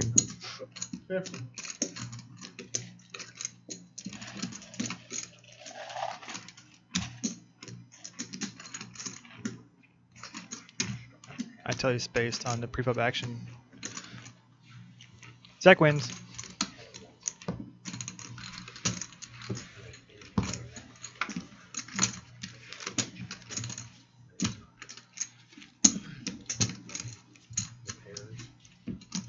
So since we are, you know, some of us are gearing up for WSOP, Bart, do you have any like specific leaks that you think that the amateur players have in those tournaments that you run across? Like just simple things that they should look for that can shore up some things that would improve their outcome. Well, I mean, if you find a table where the guys don't really know anything, you can suss out that they don't really know that much about kind of playing short, or they're just kind of trying to stick around. There are all these kinds of mini bubbles go on, bubbles that don't even mean anything, right? Dinner bubble, right, where you're in the top 25%. Second day bubble, where maybe you're in the top 15 or 20%. Still not the actual bubble. But if you can identify the people that don't want to get knocked out, especially when you kind of get shorter, you can really do a lot of stealing. I mean, when you're at 10 big blinds and, you know, anytime you open shove and pick up the blinds and the antes, you know, you're adding, what, 30, 40% of your stack. Right. So, to identify that, I think is important. Kind of capitalizing on people's personal mini goals that they set for themselves that are completely irrelevant, other than the fact that they can tell their friends that I played for X amount of hours but still not making any money. I'll check it. My turn to get there. Someone's asking me what my deepest run in the main event was. In 2007, I think I finished 115th, 115, something like that. Snap call. No, well, we got it in quicker than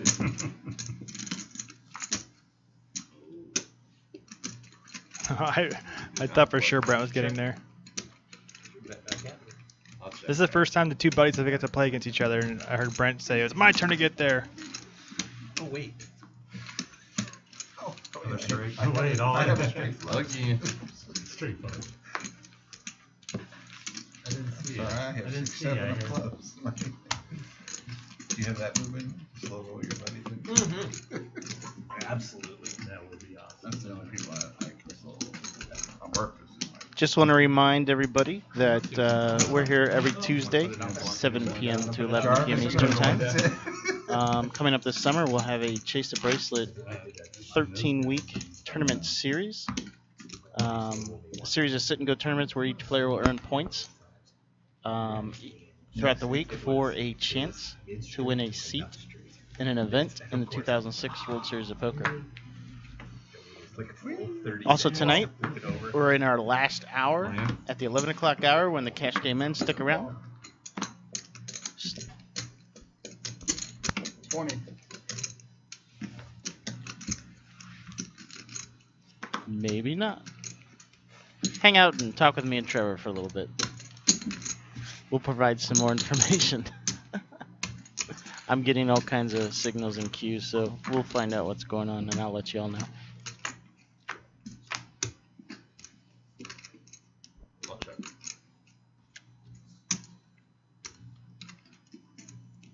Check. Pair of 8s against a pair of 10s, huh? Just a check through there.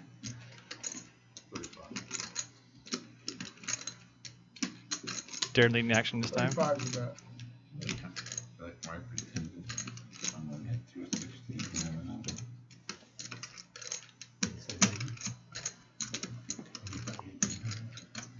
Call.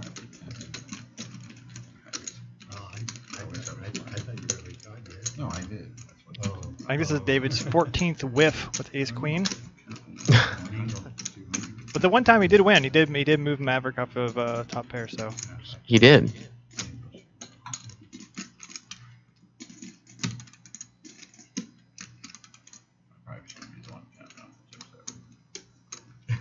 Doesn't look like he's just calling. Double check when you cash out. Or I guess he is.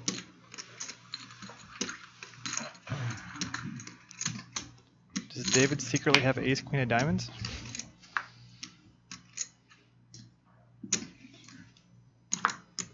Well, he wondered if he thought he was going to try to represent something here. I mean, I can see check calling against one player where you think that guy might be betting a spade draw or a diamond draw, and then if it bricks out, you might call with ace high, or it might go check check. It's kind of tough to overcall with ace queen there. Yeah, that's kind of what I was thinking. I was like, maybe we get one player, but yeah, bet call in front. So that's why I assume when he was grabbing chips, he was putting on raising. So the fact that he just called is surprising. King. I think Darren thought they had the same top pair. He goes, I have a king kicker. What do you have? Well, yeah, again, that's kind of a strange bet there by Maverick, because Darren bet the turn, right? And then it went call, call. Yep. And then the river was a 3 of diamonds.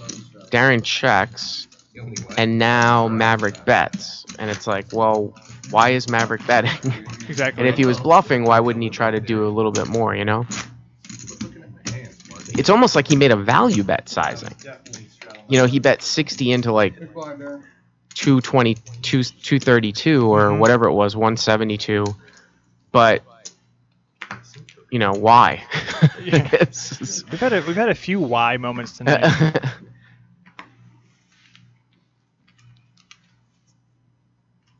Craig pulling saying, "What is this bet?" Yes, I agree with you, Craig. Shout out to Craig. He's one of our originals. He's been here every week. He did value on himself less king, but I don't know if he thought he was going to get called by worse. You know, you see that type of why is he betting, which we've seen before, usually from out of position. And the reason why people do it is because they don't know what to do, so they just bet. But usually when people are in position, they just check, right? Because they can get to showdown. Maybe he was scared of what the dude in seed 8 would have done. Mike M. I don't know. Live straddle, tell me no. Yeah, or David M. Excuse me. That partly crossed my mind. I was like, is he trying to push David out? And I don't know. I mean, he just thinks that Darren has complete whiff. Very weird play. Just yeah, I mean, you pretty much hit on the nose. Like, you know, out of position makes sense. So I guess maybe he felt like he was out of position against one player. I don't know. I don't know. The great Ambrose Burnside said, "Value call these nuts." Bill Philmath style. That's like that's a very, very old, it probably predates you guys. That's a really old 2+2 reference. When anyone played a weird hand, they would say it was a Bill Philmath hand. This is from like 2005. I don't even know where the term comes from, but that guy must be an old timer on here on Twitch now. Guess so.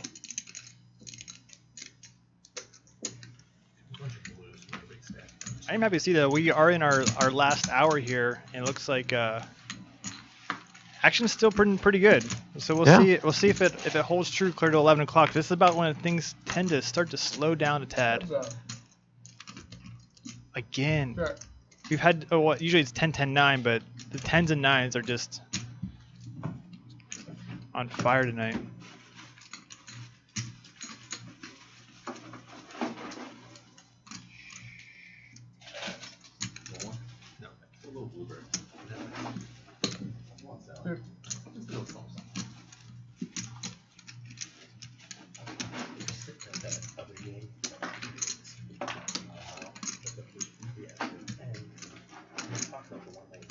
just by Mav. I almost wonder if like I check again, thinking that like Trevor Renner can't check twice with like 2 like big ace cards. I don't know. It's a weird spot to lead or check.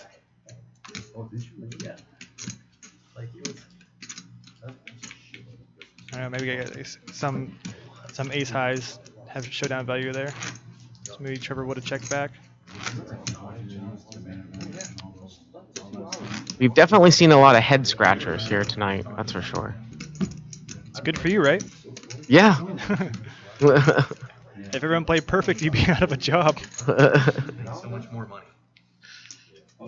I do think it's really interesting that, you know, the amount of bad players that are still out there with all of the ability that people have now to improve their game, whether it's stuff that like you do or books or, you know, podcasts and forums. It seems like everyone should just be super good, but I guess it's just people being lazy or yeah, but I mean, you know, you can look at you know what you can look at that directly relates to that and just shows you that training sites are never really going to kill poker because it takes a lot of work to be good. Is, you know, there are books out there on how to beat blackjack. I mean, if you just learn how to count, you know, there's like a book called KO Blackjack, right? Well, you can go and learn how to beat blackjack. Now it's harder because they're going to kick you out of the casino. Right. But once somebody came up with that counting system, I remember hearing a story about when the guy came up with the counting system, he just thought that, well, that was going to be it for blackjack. The game was just going to go away, right? Because people know how to beat it. In fact, it actually helped the casinos. You know what I mean? It got more people into the game because they thought they could beat it, but they didn't realize how much dedication and work it took to actually do it. So it's kind of the same thing with poker, you know?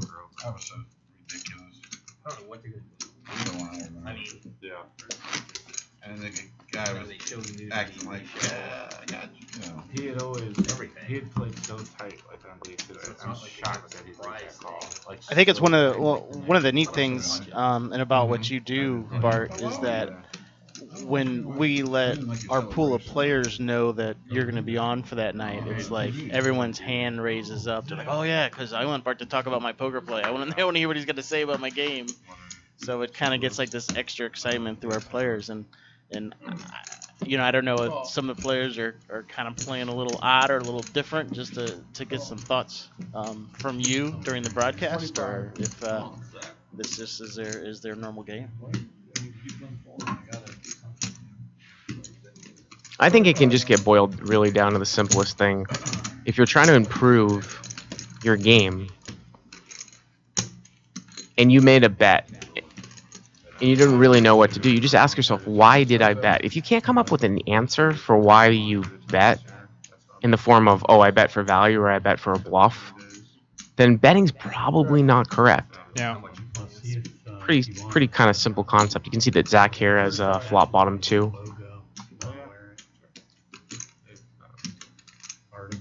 Is worse calling and is better folding? Good question to ask. Why am I betting? Or another good thing to ask too, that will commonly come up with some of my, you know, private students, or you just hear it at the table, is like whenever you make an aggressive action, whether it's a bet or you raise somebody, right? If you get scared when you make a play through a bet or through a raise, if you get scared when your opponent calls you, then you probably haven't taken the right course, or you haven't taken the correct sizing.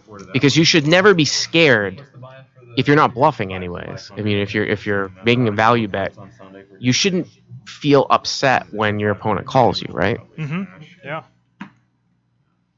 But you guys, you know, I'm sure you've seen that on the table. People talk about, once he called, I knew I was beat, right? The guy wasn't bluffing though, Right. You know. Brent limps queen jack suited. Darren picks on his friend, raises a 20. we registered for 2 flights for the Colossus because they'll give you your money back if you don't play one of their flights. Because it's such a nightmare. I figure You're not folding. What are you doing? I already registered for day 2 at 10 a.m. because I just don't want to sit in line for 2 hours.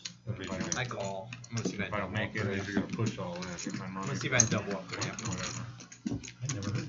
I probably Brent's got a pretty good hand. He's kind of feigning like he's weak, but wow, look at that. Straight draw, flush draw. Oh, I thought that was 3 diamonds. My bad. Just a gut shot. It's a flush draw for Brent. Yep. Thought that was 3 diamonds.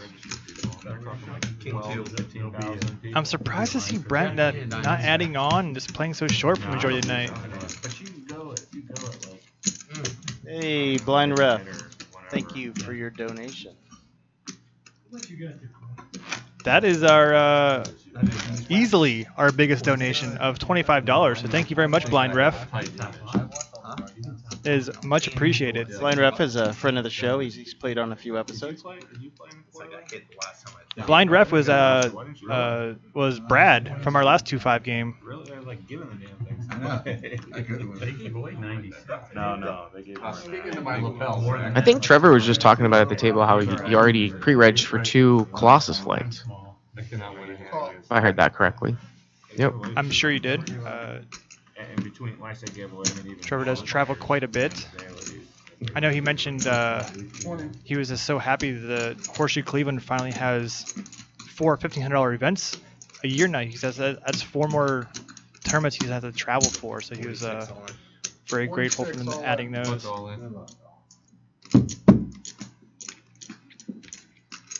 Well, Brent's taking his stand with the King 10. Not in terrible shape by any means. Wow, looks like he's gonna get some loose action here. Wow, not bad to get whatever it is 2-to-1 on your money with King 10. Exactly. When you're 45%. Well, I'm definitely rooting for him. Sorry, Brent, you're on your own. Really? Well, he's drawn dead. Sorry, Brett, you will not be tripling up here. Oh, actually, no. I'm sorry. He could catch the top end of a running straight. He needs perfect. That's true. Yeah. Now he's dead. Okay.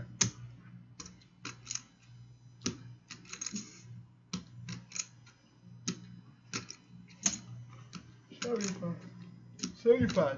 No young at the table, Jerry.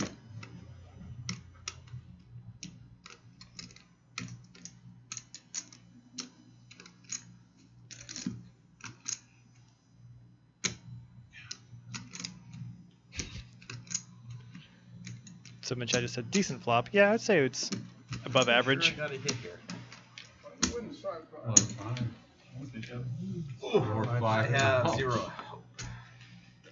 Ouch. Nice hand. I guess what I was saying, like going back to say, so for example, Trevor, right? Obviously, he likes to play in tournaments and stuff. Yes. And he's playing this 2-5 game. You would be surprised at how many guys, okay, whatever you call them, recreational, semi, serious but recreational, play in a lot of those events, right? Mm-hmm. But they don't play cash at all. So the guys that play cash have so much. Even if the guys that play cash maybe aren't necessarily winning players, maybe they lose a little bit. They still have so much of an advantage in terms of just playing the game. As opposed to, you go to a tournament, you get knocked out, and, that's it. You only play tournaments. No money at the table.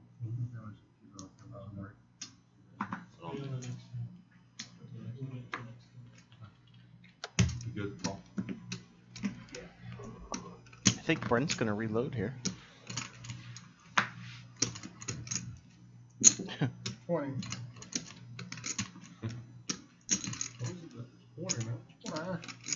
You have not done that at all tonight. I'm feeling it tonight. And you kind of checked in a little quiet. Yeah. Long Mailed day? this one in. What's that? I mailed this one in. Well, every now and then. Is this real? Darren really raised under to go? 10-4? Expect you on your game next week on Saturday.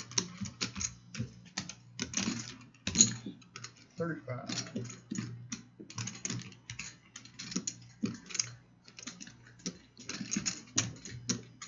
Guess not. No, I was just thinking. I can't believe the action went that way. I think they were just fixing it.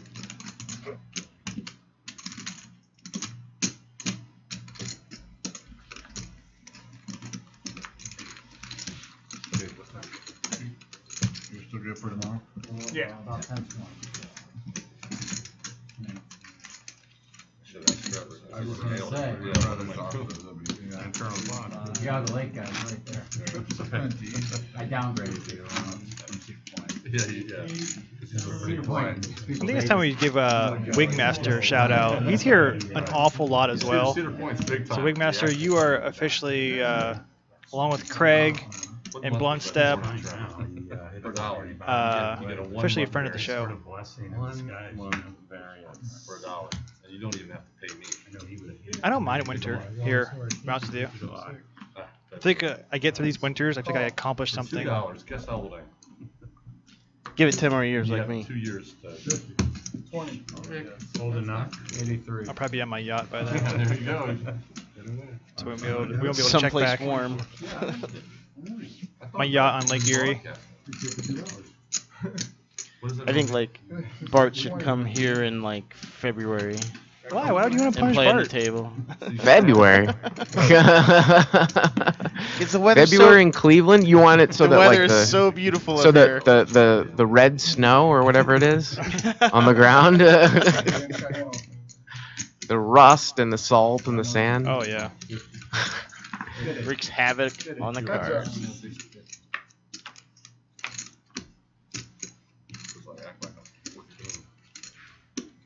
Piece for both. Obviously much better for David here. I hope I look as good as you. So I think Mav defended. No. I thought he defended a straddle, but with you and your mom. Oh yeah. he That was nice. You limp guys called. taking a walk or something? 20 from David. How old is your mom? She's 83 or 4. Wow, she looks great. She looks absolutely daughter great. in New Zealand, isn't he? Yeah. Yeah, she's coming home soon. Where do you live? Live in the Falls. He grew up in Copley, did you know that? I graduated high school. Yeah, because he lives in Copley. That's You went to why. Rake? Has David had like any like simple hands where he just bets and people fold? I think everyone I know, he's 'cause you played. wouldn't, it's not like Mavericks really made a play at anybody else either, right? You know. It just seems like. But those that's where two that's keep what kind battling. of goes into image, though. When I talk about image, like if you have a bad image, like people think that you don't have anything or that they can beat you. Now, if you're running well and you have a good image, people tend to stay away from you. Mhm. It's an actual thing. Now, some people think that that's if you're lucky or not lucky, and that's, it doesn't really exist that way. But it is more of like running well, running bad because of the way that other people perceive you is what it really is. So that's why when I have a big winning session, that's when I'll play my longer sessions, and I'll cut my losing sessions shorter, within reason of how good the game is. Was it you? Yeah. Oh, no, I thought it was Paul. I thought his name was that. Oh, yeah, he may have. Ugh. So what if he would have said yeah? So it goes check on a turn. Who cares? He knew who it was. It's not like he didn't know. Oh, okay.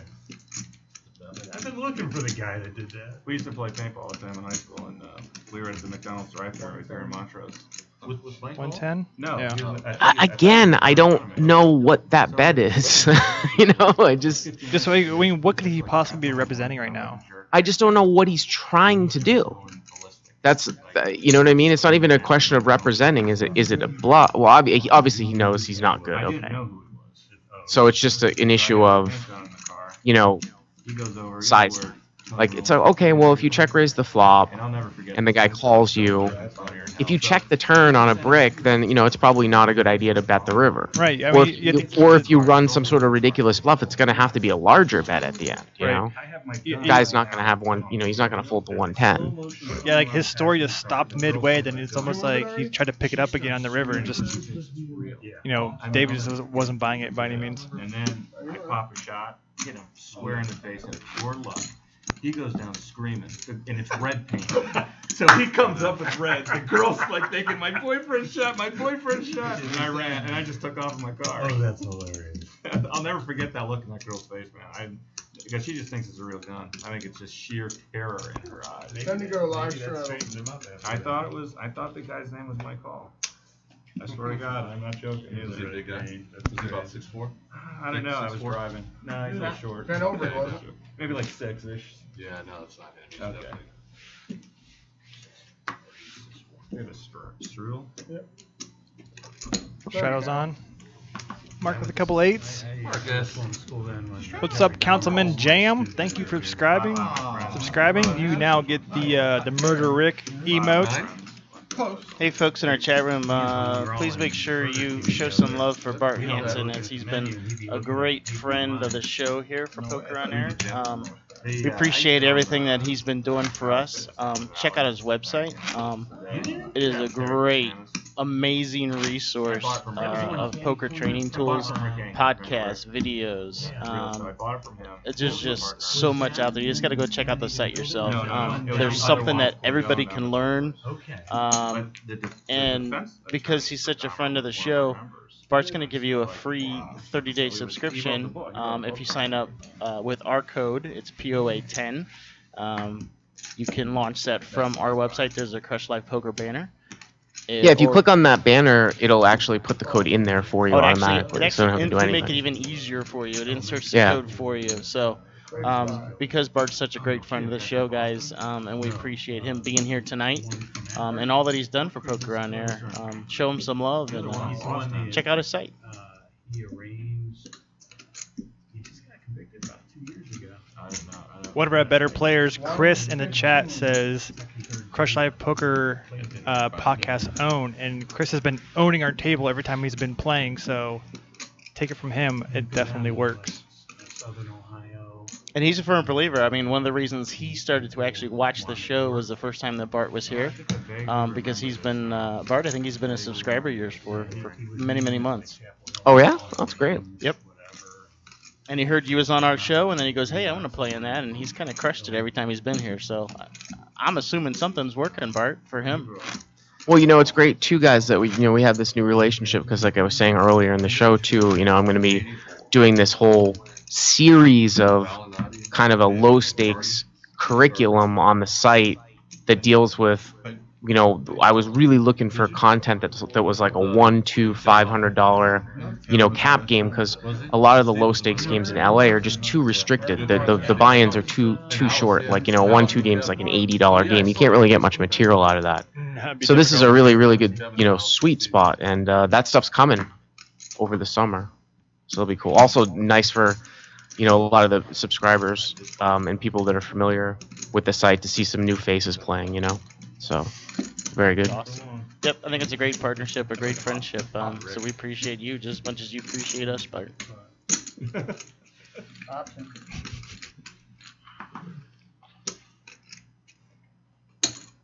Hard to believe you smelled weakness on that. 15 more. David's not letting the limbs get through here. Great job, Bonnie. No, it's not. Punish the whimpers. I should do it. I'm gonna do it. Are you going out to Zach's just sitting there patting himself on the back. Well, Not sure why. Still have 2 shots at What do winning. you expect your elders to do? That is Friday spite. night, Couple weeks. What do they have Darren to do? does end up calling. Is it a private league or? Yeah. Okay. Mav as well. I got your local bird. I hope to win something like that. That's right, you're in the Wadsworth. Are you in there? Yeah. Someone said you were in it. I guess Mark told me you were in it. Had 2 I haven't subs, seen so I'm you. middle of the pack. Oh. Both my subs have been horrible. I'm doing pretty Looks like everyone goes Nick Swisher on this one with the big whiff. Tomorrow? Tomorrow. Thursday. Wow. That's a really deep Yeah, that hurts a lot of people in baseball Northeast reference. Ohio. I'm second right now. Did he play for the Indians? He does. My poor. Oh, yeah. Indians. Oh, yeah, it does. Yeah. He actually just came back from the DL, and Oh, okay. he just. We just like to talk basketball now, Bart. Yeah, well, good time of the year for it. That's our only happy spot right now. I'm guessing. But a quick question, Bart. I've been meaning to ask you. Do you notice different playing styles on different coasts? West Coast versus East Coast versus Midwest? That's close. I don't think it's necessarily the playing style. I used to think that people were crazy when they said that the games in LA were. They're not. The games in LA are interesting because I think a lot of the recreational players, the recreational players that might even be what people would call fish, are better than a lot of the other fishy recreational players in other parts of the country just because they've played for so long. Cards have been legal in California for so long. With that being said, because LA is such a huge population of people, you know what I mean? It could be like 15, 20 times the Cleveland metro area size or Right. whatever it is, right? There's just so many people that it seems like the game's never going to dry up. Right. Whereas, you know, you go to Cleveland, maybe 2-5 games, like the biggest game, like it's not really a soft game, or it's just like there's just not enough fishy money to continue to support a soft game day in, day out for years and years and years, you know. Yeah, I mean, I also think it's just pure economics. You know, you have different locations of the country where disposable income is a lot different than Sure. in other places. Yeah, absolutely. Dog ears. Somebody told me that like the guy, like the game in Detroit, in downtown Detroit, like those guys are like, they're real angry when they lose pots like at 2-5, you know. They go hungry. Yes. Back to ramen it is. Yeah, they're getting, they're guarding that stack with their life. I did see one day up in Cleveland, and I'm not saying that this is a generality of the room up there, but I saw a guy get felded, and then asked the guy that felded him if he could have bus fare. Yeah, I mean That is that's crazy. that's the kind of stuff that's happening, you know.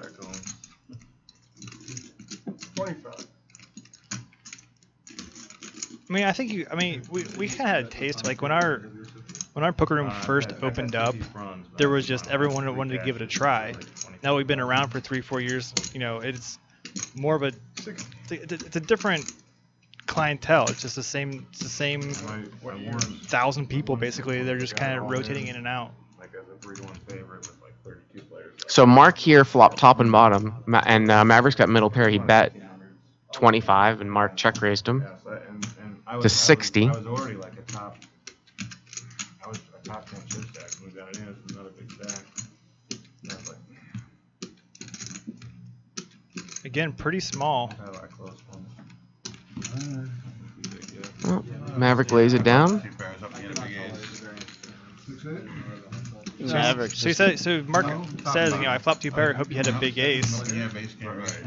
I guess Mark didn't even think about the fact that Mav might have had a flush draw there, or some sort of combo draw or anything like that, which you've been given the right price for. I would do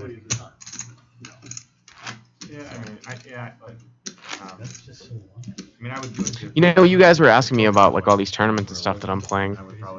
One of the tournaments that I'm playing, I'm not playing the 10,000 of this, but I'm playing the 1,500 for the first time, is the 1,500 no limit single draw deuce, which is an interesting game. That's deuce to 7 single draw no limit, because once you learn the game, some people think it's actually the purest form of poker, because it's similar to no limit hold'em in the sense that there's antes and it's no limit, so you have to pick in terms of a tournament. And, it's a low ball, so if anybody knows how to play deuce to 7, the best hand's deuce 3, 4, 5, 7, but it's not triple draw, which is usually how the game's played in limit, like in a casino. Right. It's just single draw. Like, all you do is you get 5 cards, there's betting, you draw, and then there's betting, and then that's it. So there's really not much information. So if someone's got the balls to just be like, right. What happens if you, get dealt like a pat 9 and, you raise and a guy in position calls and then he draws 1 and, you check and he moves all in. Like, you know what I mean? Like, there isn't a ton of information. So Right. I'm looking forward to playing that. That would be one. fun. I look forward to hopefully you tweeting about it and letting us know how that goes, because that's gonna be filled with tons of stories. I can only imagine. 15 for the 10 years out. Yeah, bluffing and deuce to 7 single. I mean, that just sounds like so crazy. He's already been married, divorced. Has he? He's a smart man. Good luck. He got divorced quick at a young age.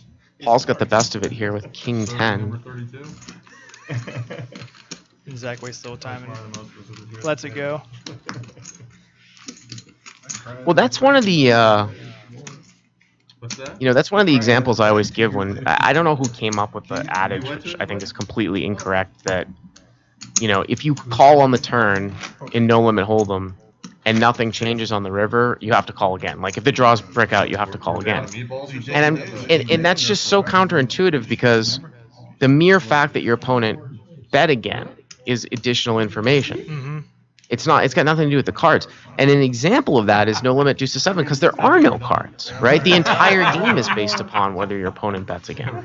You know what I mean? It's just that's the only info. I mean, you have the info of how many cards he's drawing, but that's it. You know? Yeah. Now, is that a game that's going to be able to be streamed, or are they only streaming like PLO and... They only home events? stream the flop games, just because it's the similar... I think it might even be the same... I don't... It's a similar type of RFID card, so it's...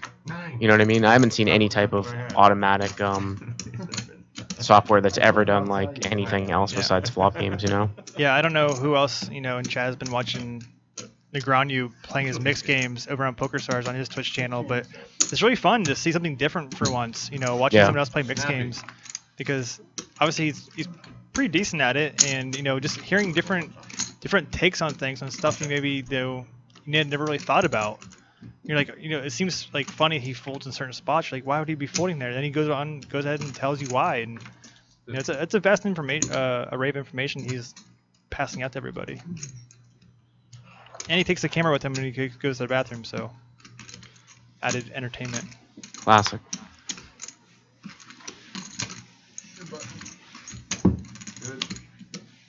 You know, they did do a 1 year on ESPN. I think I want to say it was maybe 2008. They did a wide variety of games. Like I remember they had Raz on there. I think it was TJ Cloutier against like Lederer actually. Got heads up. Maybe it was 2006. Of course that wasn't live. They did it, and then they did it for 1 year, and then they're like, we can't do this anymore. No one knows what the hell's going on, and then they stopped. Yeah, remember what? They had PLO. They had Raz. Yeah, remember what? I think Devilfish was on the one final table for the PLO game. I mean, I know they showed a couple of those. One of our regulars that used to play all the time now. I got a lot of Butterfingers. Oh, by the way, speaking of Negreanu, right? So I'm gonna, you know, talk about this on the PokerCast tomorrow. You know, they have that big fantasy draft, which is part of the reason why I'm playing. You know, I sold myself at no markup to my subscribers, you know, or half of myself, because I figured it would be good promotion for the site to get on one of these fantasy teams, because the way that that fantasy draft works is just pure points upon big buy-ins played. So I figure that these guys are going to have to draft me, even if they don't know who I am. If I make it public that I'm playing in these events, I mean, who else is playing this amount of events? You know what I mean? Except for a select amount of people. So that'll be cool too. If you want to, you can tell everybody if you want to let them know where about the PokerCast tomorrow. If you want to give that quick plug for tomorrow. Yeah, it's just I'm going to be on the 2+2 PokerCast, which is the the 2+2 podcast that goes up every week. I think it's going to be up tomorrow night. So the one with Adam Schwartz and Terrence Chan. So they started calling him Murder Red. So when we had his post-game interviews, Maverick to 60. Wow. And just some wacky going on that we're not aware of. Mark just calling.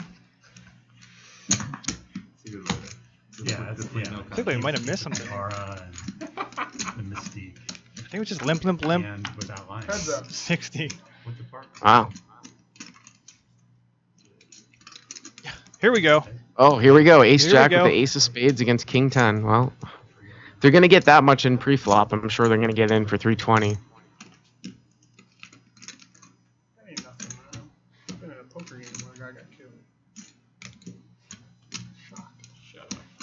You can see that it's pretty close to a flip too, right? Mm-hmm. 53-47. How much? Hey, I'm sorry. Rake, you shot him. Well, if you would have shot him, it would have been just pain. That's right. Exactly. I think Mark should definitely be like making sure he knows exactly what Maverick has back. There's a jazz game that I would go to regularly, and just one particular night I wasn't there. Mark just called, huh? With the King 10? There's some call. All in a call? Yeah, it's on. Top two. Oh, the ace held. Two pairs gonna do it. Yep. First time Mav goes busto. I've seen it, that's for sure. Wow.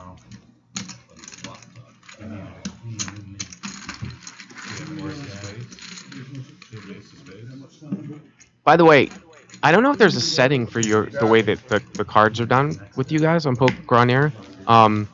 When they put up the percentages at 53-47, are the discards taken into account when they put that percentages up? Yeah. And if they are, is there a setting to have it on or off? Which Vegas? Not sure about that part. Tony, if you're listening, go ahead and maybe comment on that. Oh, answer is yes to which part? Can we turn it off and on? Well, definitely I know that discarded cards are no longer calculated in the percentage. Yeah, they're not calculated. Yeah, because it will show exact outs on top of the screen. So okay. No, that's definitely the way to do it, because I've seen this set up in other shows where they will pop up the percentage with discarded cards, which really isn't the way to think about poker, because those are unseen cards. You know what I'm saying? Like it's the guys don't know. They would never know. You have to treat them as unseen cards. Right. So that's good then that they don't. It looks like Tony said it can be turned on and off, but yeah, we do have it set right now that anything that's mucked, it knows that it's been mucked, so it takes it out of the calculation. That's good. Well, that's the way to do it. Do you think in a game like this it'd be worthwhile to start trying to record like VPIP and aggression factor and stuff like that and show it on the screen, or do you think that's a little unnecessary? I think that you can do a simple VPIP pre-flop raise percentage, especially when the show's 4 hours, because after 2 hours you'll have obviously a very small sample, but when you get a guy to have 50 hands in, it starts to actually kind of give a somewhat accurate sample of the amount of hands played. And what I would do if there was an option to like maybe have a minimum amount of hands played before you put the stat up. Yeah, almost that like makes maybe a lot 2 more hours, sense 2.5 too. hours in, something like that. Or just maybe a minimum of 15 hands. I mean, you guys don't seem to have many guys coming and going that much anyways. As Darren flops, looks like top and bottom.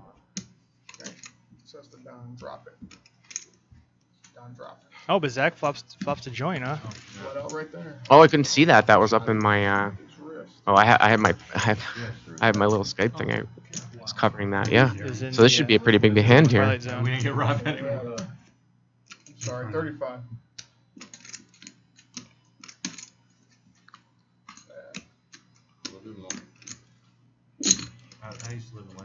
By the way, you see Zach just bet right out with the nuts and a limp pot. I love it, actually. I like the play.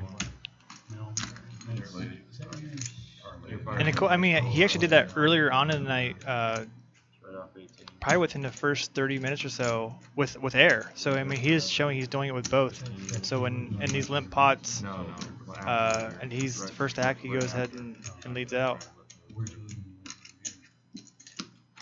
My parents had I moved out when I was in high school. My parents lived up in Bath on the top of the hill. Oh, okay. And then I moved out and lived in Cuyahoga Falls my senior year. And commuted to my job. 125. And I got paroled early. Wow, that's interesting. I was going to say, so, I wonder if Zach was trying to induce there. He bet 45 kind of small. Now Darren's making it 125. Almost like Darren's almost kind of stop raising with a hand. Mm-hmm. But in reality, the only hand that he could be quote unquote stop raising with one pair would be like Queen 6 maybe. I just bet 3-bet here. Don't even dick around. He's only got 493 left. I call this the aggressive action theorem on crush-led poker, which basically, it's not always true, but the aggressive action theory is when someone raises post-flop, especially in a limped pot, they're never going to fold. And I think that Zach might be trying to get too cute here. It would suck to see some backdoor spades. And then the board pairs, well, now he loses anyways, but it's just Darren's got the full house. But even just what about the 3 of spades? What if the 3 of spades came and you could have gotten Darren stack in on the turn and you lose that? If the guy's going to get it in with me and I have the nuts, why am I getting tricky with it when there are action killers coming? Yeah, this is going to be a hand that Zach rewatches, and I think he's going to regret not doing what you suggested. Well, I don't think it's good. I don't know if it would have mattered because, I'm saying for Zach to do that so that he can get called on the turn. He would have lost. I don't know about this play though here. Because it's like, now he's betting. Well, what was Darren raising the turn with? I said, oh, maybe he could have had like queen 6, but if he was slow playing 2-pair or a set on the flop or something like that, I'm trying to think, like, it's obviously a bet fold. It's obviously, definitely a bet fold here. Darren ships, it's an easy fold. Although easier for me to say that when I can see the cards, but it's going to be another 350. But if you're going to bet here, it's definitely a bet fold. I'd have to work through this one back, and I don't know about this bet here. I think for Zach, he's got to bet 3-bet that turn. And then if you're going to play it cagey, I don't see why would you just call and then lead on a board pairing spade, which like falls into your opponent's range. Interesting that Darren's going through all the theatrics here with Zach not looking at him. I'm sorry. Now he's apologizing for taking so much time. Is he just gonna call? Like, No, he can't just call because he beats everything except for 7-5. 200 on top. There it is. He started acting really, really strange. Now, so I was hard on Zach. Now I'm going to be hard on Darren. The way that Zach played this hand actually almost looks like he made a flush. So for Darren, he really should ship here. There's no way that you can think that Zach's was a weird 6-8. I think Darren just ships this all day long. And again, this might be a weird spot where Zach calls the 200 and might have folded to a ship, but you can never think that Zach shouldn't have a 6-8 here. But there's, like I said, again, I don't want to be super hard on these guys, but I can't see betting the river and getting raised and really ever being good there with 8-6. Yeah, especially all the bad cards are there. I just think that more of this is an issue of just like you got to bet 3-bet the turn to get it in, really. But it's a very, very good hand though, for sure. Yeah, I think bet folding is probably one of the things that people probably should be learning to do more often in the lower stakes, because people aren't bluffing at a high enough frequency. Situations like that where you should calling those raises on rivers. Yeah, normally I preach a solid bet fold approach to the game. My problem with that hand though is that I might check fold just because I don't really know what Darren's raising on the turn with that he bets again on the river that we beat. How about that? Yeah. Like if we check and he bets, maybe like 5-3. You know what I mean? Which is like the bottom end of the straight. But it's so I don't know if some people have said that the current way is that folded cards are not considered outs. And then someone else said, I'm just looking at the chat, and then someone else said the dead outs aren't in the percentages. Right. Okay. Yeah, that's okay. I think we're all saying the same thing. Yeah, I think so. Which is the way that it should be, because we don't know that just because a guy mucks 8-deuce offsuit under the gun, it's irrelevant. It's entirely random. 25.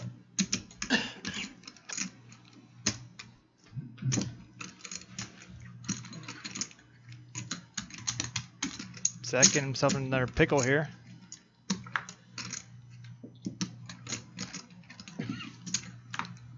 Check.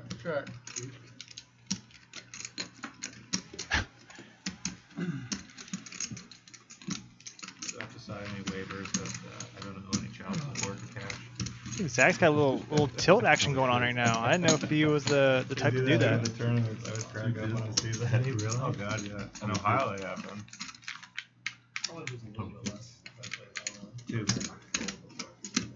Two little girls.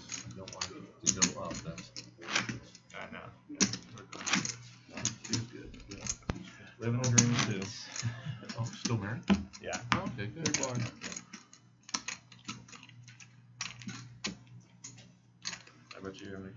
2. 17 and 14. Boys, girls? Boys and girls. Darren. I'm sorry. Oh, I'm trying to. So I'm just pumping out a response to a new guy in the chat. He's a big one here. Right? Yeah, okay.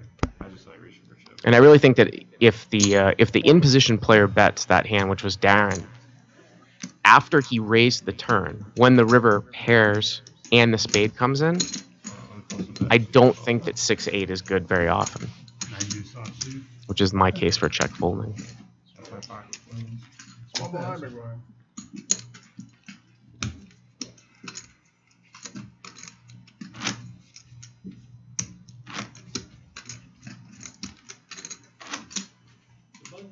Yeah. Craig pulling, rooting for Goofball Paul to double up. We're always rooting for Goofball. I guess this is why I like Craig pulling. That's why he's number one in the hood. He just knows all the little side jokes.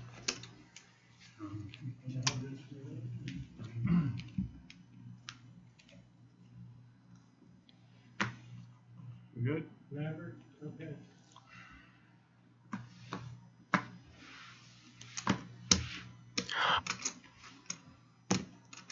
$15.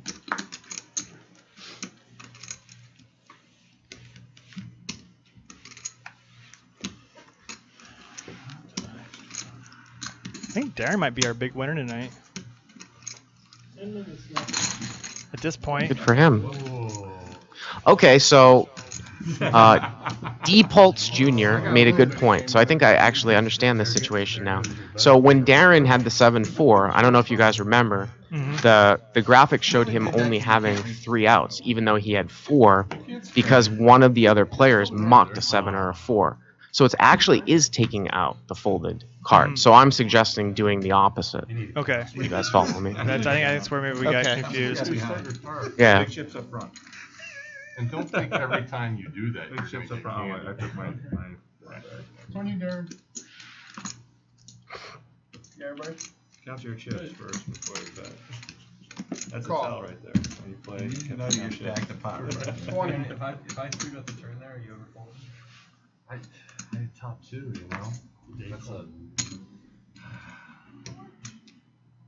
That would be a tough. So in essence, by pulling those cards out, we're showing 20, Darren. player we'll give you a discount. mindset percentages versus what we actually know are percentages. Right. Finish 7th. Yeah, you're showing what the percentages really should be, like when someone's making a decision. That's it. Because nobody knows no one knows what somebody mucked. Do you see what I'm saying? Yeah. Yep. That makes I mean, sense. it could be a stylistic. Oh, we got an interesting hand here. We've got Yeah, we do. the Ace of Hearts, the King of Hearts, and Trevor flopped the flush. Wow. And Zach with King 9 with a gut shot too. Call. Doesn't even think about it. Jack of Hearts would be fun. Good for him. Wow, King 9 just mucks it real quick. I love the just fast play by Trevor too. Wow. Oh no. Uh-oh.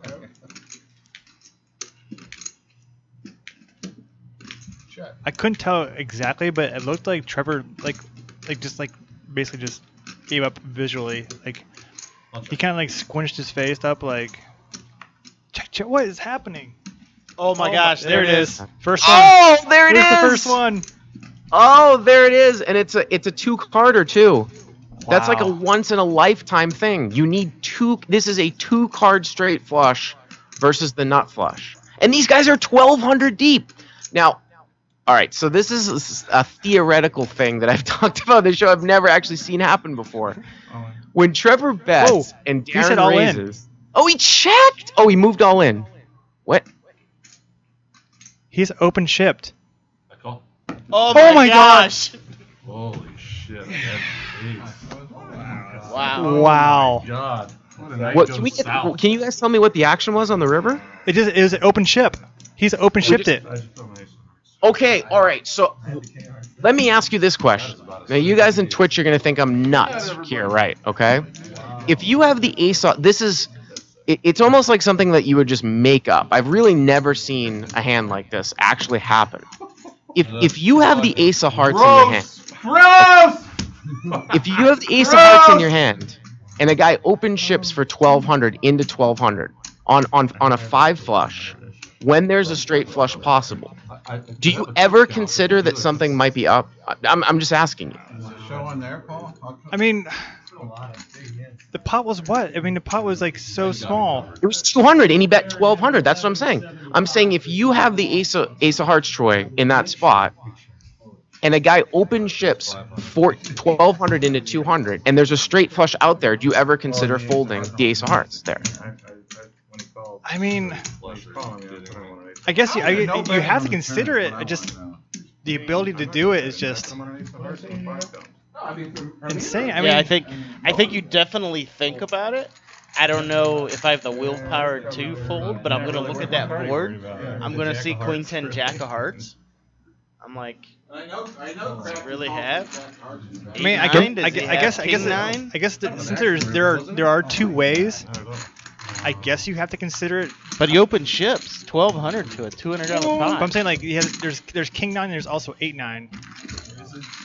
I mean, there's 2 possible hands. I guess There's actually there's actually 3 possible ones. We wouldn't consider him having ace king. There's actually 3 flushes, right? Well, there's king 9, 8, 9, and ace king. Well, since he had the ace of hearts, my bad. Yeah, king 9 and 8, 9. You're right. I mean, I guess you. I mean, like why else would he do it without?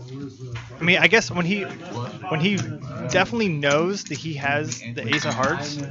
I guess he can't know he has the ace of hearts though. I mean, king of hearts also probably calls. Well, this is the theoretical question. Like, we talk about like hand equivalency sometimes, and I talk about like bluff catching. Can we actually kill the table mic real quick? In that spot, okay. So in that spot, the pot's 200, and the guy just moves in for 1200. Okay. So you have the ace of hearts. So the guy either has a straight flush or he's bluffing. Right? Mm-hmm. He's not open shoving 1200 with the king of hearts. So in fact, your ace of hearts is actually a bluff catcher. And I'm just saying that I'm saying it's something to think about. So everybody in the Twitch chat that's saying you can't fold the ace of hearts there. Well, my question to you is the guy bluffing 1200 into 200 on the river? Ever? It's. I mean, like there's like what, like maybe 5 sickos on Earth that are like that crazy thinkers that could possibly pull that off. Yeah, I mean that's insane. Well, I guess we didn't lose any action at the end of our show. Wow. Yeah, no kidding. Wow. That was a huge. Wow. I can't believe it came. All right, we can pull back our audio a little bit from the table. Sorry, Darren was just getting crazy out there. No, it could have been ace of hearts, king of hearts. I didn't see how the flop went. I think that's even more strong. I think they are debating it a little bit out there. Can't be ace of hearts, king of hearts, and the guy has the heart. It can never I made be that that. mistake.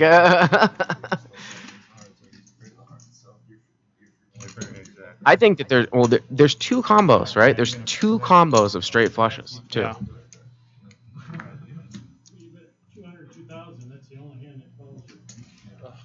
I mean, I guess if our show is rigged, it would have been the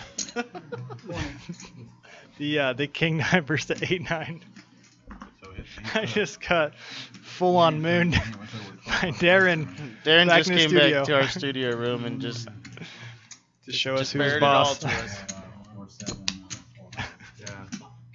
Darren, you want to come in? Darren, you want to come Darren, in? you want to have a seat and talk to people about that hand? Math could have folded the ace of hearts. We're gonna see if we can get Darren back here. You could be home with Bart. Here, come on. You gotta think about This it. is our only post game interview. To take the moment to think if it was even possible. Yeah, so you can close the mic.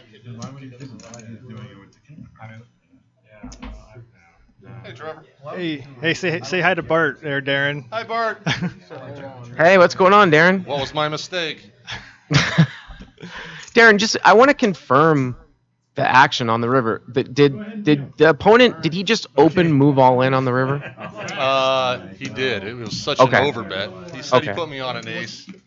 There's no way I could put him on a straight flush. Or maybe I could. I don't know. What would you do? Well, I was just saying that I've never seen anybody make that play for that type of sizing as a bluff, and it's kind of weird because there were two possible straight flushes. He could have had king 9 and 8-9. Listen, I mean, no one's gonna fault you for calling there, that's for sure. So I don't think you did anything wrong. It was the second most exact sickness that could have possibly happened. I mean, we couldn't have had king 9 versus 8-9 because you were holding the 9 of hearts, but the straight flush versus the nut flush. I mean, Bart, does that mean you will reimburse me for the 1.2 that I let go? No, it doesn't mean that, unfortunately. Yeah. If you retweet him tomorrow, he might put you in the Colossus, though. Okay, good. I'll try that. No, it was a good hand. I mean, props to Trevor on the overbet. You know, like I said, he put me on a big heart. I had it. I've been running pretty good tonight, so I just, I wasn't going to get away from that hand. So do you think Trevor played the hand perfectly, given the exact circumstance? Yeah, thank you, Trevor, for rubbing it in. No, that's a question. I mean, no. Yeah, I think he did. Instead of him value betting the hand, because I would have called anything, he put me on a big heart, and his river. My river made his river a better hand, and right. it's just one of those things. We're both on. We've all played. We've both been on both sides of that many of times, and so it's just props to him. And only so there's just no way I could get away from that hand. Ooh, Paul, let's go to the ace queen there. I just think that, Darren, that's probably only going to happen to you one time in your life, so I don't think you have to worry about it again. Because it never happened to me, and I've never seen it, and I've done a lot of live commentary too. I've never seen it happen. That's all right. So. Yeah. it happens. So we got a 3-bet pot here with Mark and Trevor, both flopping top pair. And Trevor was the 3-better. Check, check.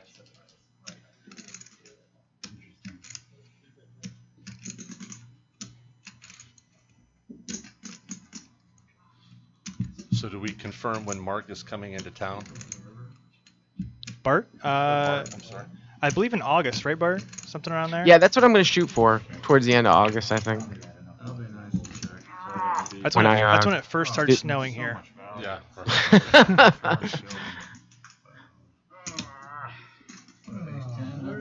can't believe you called my raise Jack 9. What? I can't believe you called my raise Jack 9. I thought that ace hit him. But I love to play. 2-5, 1-2, whatever it is. Perfectly okay with me. Somebody in chat was talking about trying to wrangle up a 5-10er. But either way, I mean, getting on the table with some of our regulars we have, week after week, I think it'd be really fun to see the interaction for sure. Yeah, no, absolutely. By the way, I'm actually typing this hand up in my Crush Live Poker forums because I think it's such an interesting hand. That's what I'm kind of trying to do on the side here before the show ends, so I can put it in the Twitch. Like, the action in the hand was just incredible. Like I said, I've never seen anything like it before. Darren, you might go viral. I've never seen anything that was a 4 flush or a 5 flush, with only like a 2-card straight flush. I've just never seen it. I mean, I'm sure obviously it's happened, never seen it. So. All right, Trevor, I'm going to step aside. Okay, I think we're done. I think that was our last hand, so we're going to wrap it up here. Oh, Bart, cool. Bart, thanks. Sorry about that, Darren. Oh, Live to see another day. Another day.